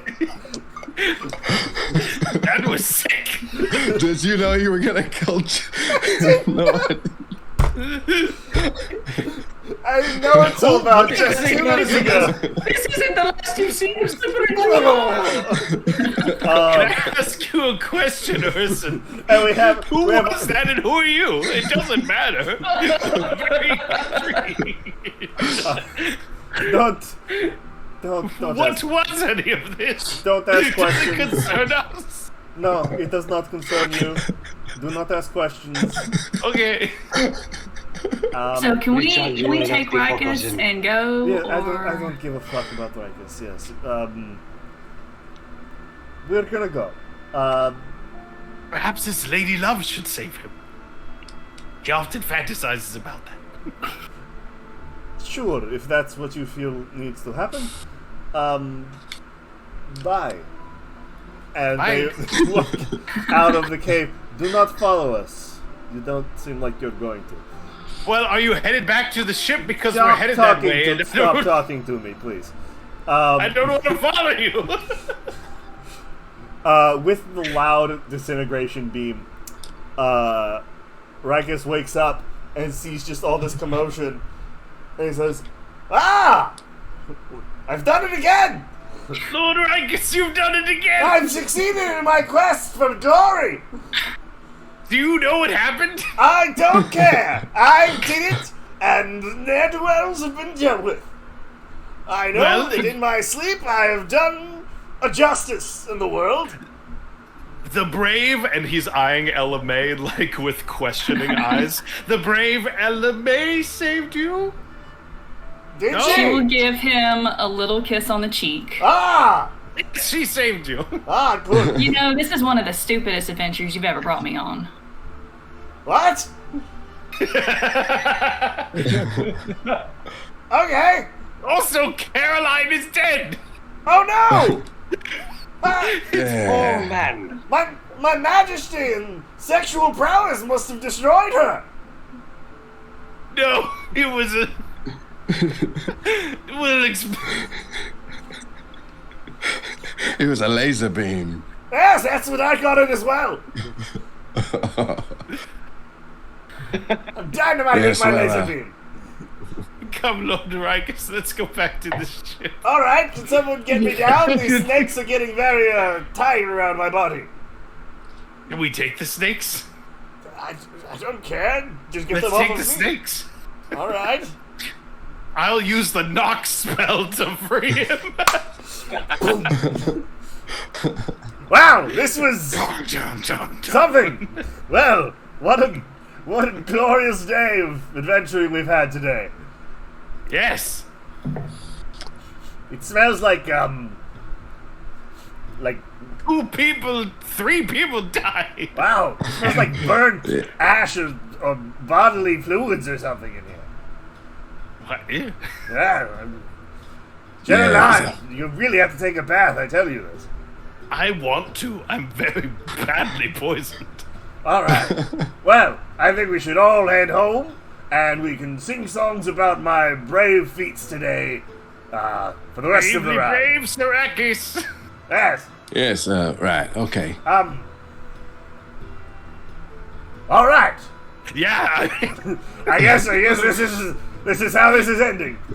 Jump. This is, I'm all right, should we break out in a song Everybody, and dance number? As per the usual of a play, as my good friend Gustav would have, the show must end with a jig. So everyone roll a performance check, so we can. When we jig return for to the ship, snakes. can it be a flame? Except for Slippery John. Except for Slippery John, who you told me was going to be Slippery Jane. That was the moment. I changed my mind. That was the no moment reason I for it decided not to. that you had to The die. lowest roll of the night for me. I'm weighing my options here, whether or not I want to feign a passionate suicide and cast feign death to leave the situation. But I don't particularly want to roleplay that out. So That's a a 2. jig is fine. It's too much work. Or we could, if you wanted. 2. No, that's alright. 2. All right. Roll a 3. Ah, my legs. An 8. 8. Oh my god. Oh You my rolled fucking so God. low all night. What I did, haven't rolled good in like 6 months. sorry, Will. What did you roll again? I didn't roll anything. Oh, you're not gonna roll for The jig. For the jig. Oh, for the jig? I'll roll for a jig for sure, yeah. Yes, you have to impress these snakes. That's a 21. Ah, cool. Rikus rolled a 7. Nice. Can Can I give him inspiration? Of course you can. I haven't used very many of those. All right. What does he add to it? It's a D8. A D8. For the record, Slippery John would have had a 10. Well, that's now By the a way, 15. This adventure all just kind of happened to us. Yeah. Welcome, guys. The adventure just happened. We were just along for the ride. Yes. All right. This was Captain Rikus' adventure. Rikus saved us. Rikus was asleep. As Rikus is my dancing, play. his body starts to grow until he's about the same size as the stone giant was. And all of the snakes go, the father of serpents, the father of serpents is, I have a new title! New title for Sir Riker's Yeah. Father of Serpents. Father of serpents! Alright! Well, let's go and tell everybody about what good I've done, and maybe we'll get tequila. And the credits I mean, start it's your to roll. ship, so yes. Credits start to roll. Another A+ one shot. Yeah! Yay! Yeah. In the epilogue, Yes, epilogue, please. they go see the premiere of Gustav's new work. It's a wild, trippy, magical realism fantasy about the inner lives and domestic world of love triangles of terrorists. Yeah. It features a little metal boy. It ends the first act in a peanut orgy. Well, now we have to do this Lovely. as an adventure. As another epilogue, somewhere along the cruise, hopefully when the rest of the cast of the party's like safely elsewhere, Jello returns to the boat and it's just aflame with the skeletons killing the crew.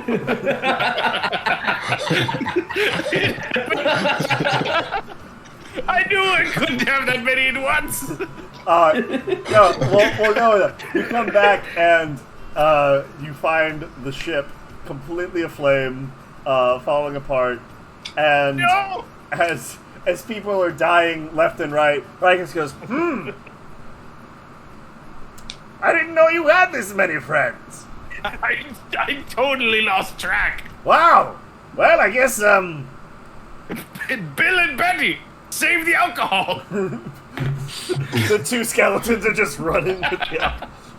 And as we fade into It's a Futurama episode. We This fade- literally just is a Futurama episode. we fade into a silhouette of the whole party running away from the Tenepan government with arms full of alcohol, peanut butter, and unwritten And whatever plays. citrus fruits are growing nearby. Exactly. LMA's that gonna start working on some new cocktails. that is where we're going to end our session for tonight. I appreciate you guys for experiencing this adventure. As this was less of an action-oriented thing, but I hope you guys still had fun nonetheless. Les? Mm-hmm. Bravo. Yes. And I took 10 damage. Then I took 7 damage. And then I took 140 damage and then halved it. yeah. Oh yeah. It was glorious. You were telling me you weren't gonna kill me. Okay. Did I say that? Love. You weren't thinking you would. Have you ever read or seen the play called The Musical Comedy Murders of 1940? No. I think I've heard of that. There's a character who introduces himself as an Irish tenor, and then at some point is like, I'm actually Italian Interpol. Then at another point he's like, I'm actually a Nazi, and then he gets killed. And so it was eerily similar to that. Yeah. Where Pretty he's much it. You're secretly the villain, and dies. Like, well, that was the thing. Is I kind of had to let Slippery John take a fall because it was like it feels weird. It's like, okay, you're the bad guy, now you go away. Bye. It's like, anyway. We have RP Jesters taking over the channel on Wednesday. Yeah. So we will have that at 8 o'clock Wednesday night, Eastern Time. And then next week we will be back with Kindred. James, I think this is your last Kindred you're missing? I'm pretty sure because we open next weekend, then we run the following week. Right, so I have... And then after that, yeah. Yeah, because this Wednesday is RP Jesters, next week is Kindred, then I have my Love, Death, and Robots one-shot, then Kindred again. So And then down the line, we have plenty of other programming that's been brewing. yes, and Dreamy will be joining us for Kindred at some point soon. At some point. Ooh! When do we think the kids on bikes might start? Hoping to start Kids on Bikes in November. I just need y'all to get me some characters Yeah, Trevor. so we can keep fleshing out the world. I asked if anyone else had made characters. I no did. One said they had. I sent my stuff to Dreamy. We'll No, chat I didn't after. show anything about it. Well, that's not my Thinking- fault. I'm thinking Sewell will be starting mid to late November as well. Okay, cool. All I right. am back home in Memphis from the 21st through the 29th of November, if that changes anything, but it could also possibly be... We will probably take Thanksgiving week off. When is Because we Thanksgiving? do lots of family 24th. stuff. All right. Well, Okay. these are all things we can talk about in the chat. Well, Sewell's going to run bi-weekly, so we might just take that week off. Worst crime of the evening was Caroline talk about getting... that, not being a love interest for Butterson, but pretending to be. Thanks, Taco. You know, this Hey, one... it wasn't off the table with Slippery John. Yeah, but I think at this point, as soon as we hear you do the Irish accent, we're all like, how is the quickest way we can kill this person? Kill this person. With Rikus's drawings to LMA. Have you seen that SNL skit where it's like the Civil War soldier like sexting in the letters? Yeah. Like, I might die in the morning. Hey girl, you up? What what petticoats are thou wearing tonight? I was thinking the one where it's he's messaging his wife during like the First World War, and he like sends very brief responses. She's like, "Aw, love Lydia." I'm reminded of the speaking of like a Civil War one. Like I'm remembering the Colonel Angus skit. That was my favorite. But it would make sense that it was Jello Line that drew all those pics. Damn. Oh yeah, they have a Brannigan and Kiff relationship, except Jello Line actually like partially likes him, I guess. I don't really understand. It's more of a Taskmaster, Greg Davies, and Alex Horn relationship. Yeah. Alrighty, well, with that, James, you ready to raid someone? Or do you want me to do it? I need to log in. I can do it then. Yeah, can you do it? Yeah, let's see. My Raid phone died, so I channel. can no longer. Let's see. We have ADH Adventures. Ooh, let's do Total Party Chill. I like that. Go party chill school. Cool. All right, we're starting the raid. Here we go. All right, clickety clackety. Please Please come back at it. Come back. I think maybe. Goodbye. Did it raid? I don't know. It should Did say it that it work? rated. Yeah, we're Yeah. It's already It rated. is rated. Cool. Ending the stream. No.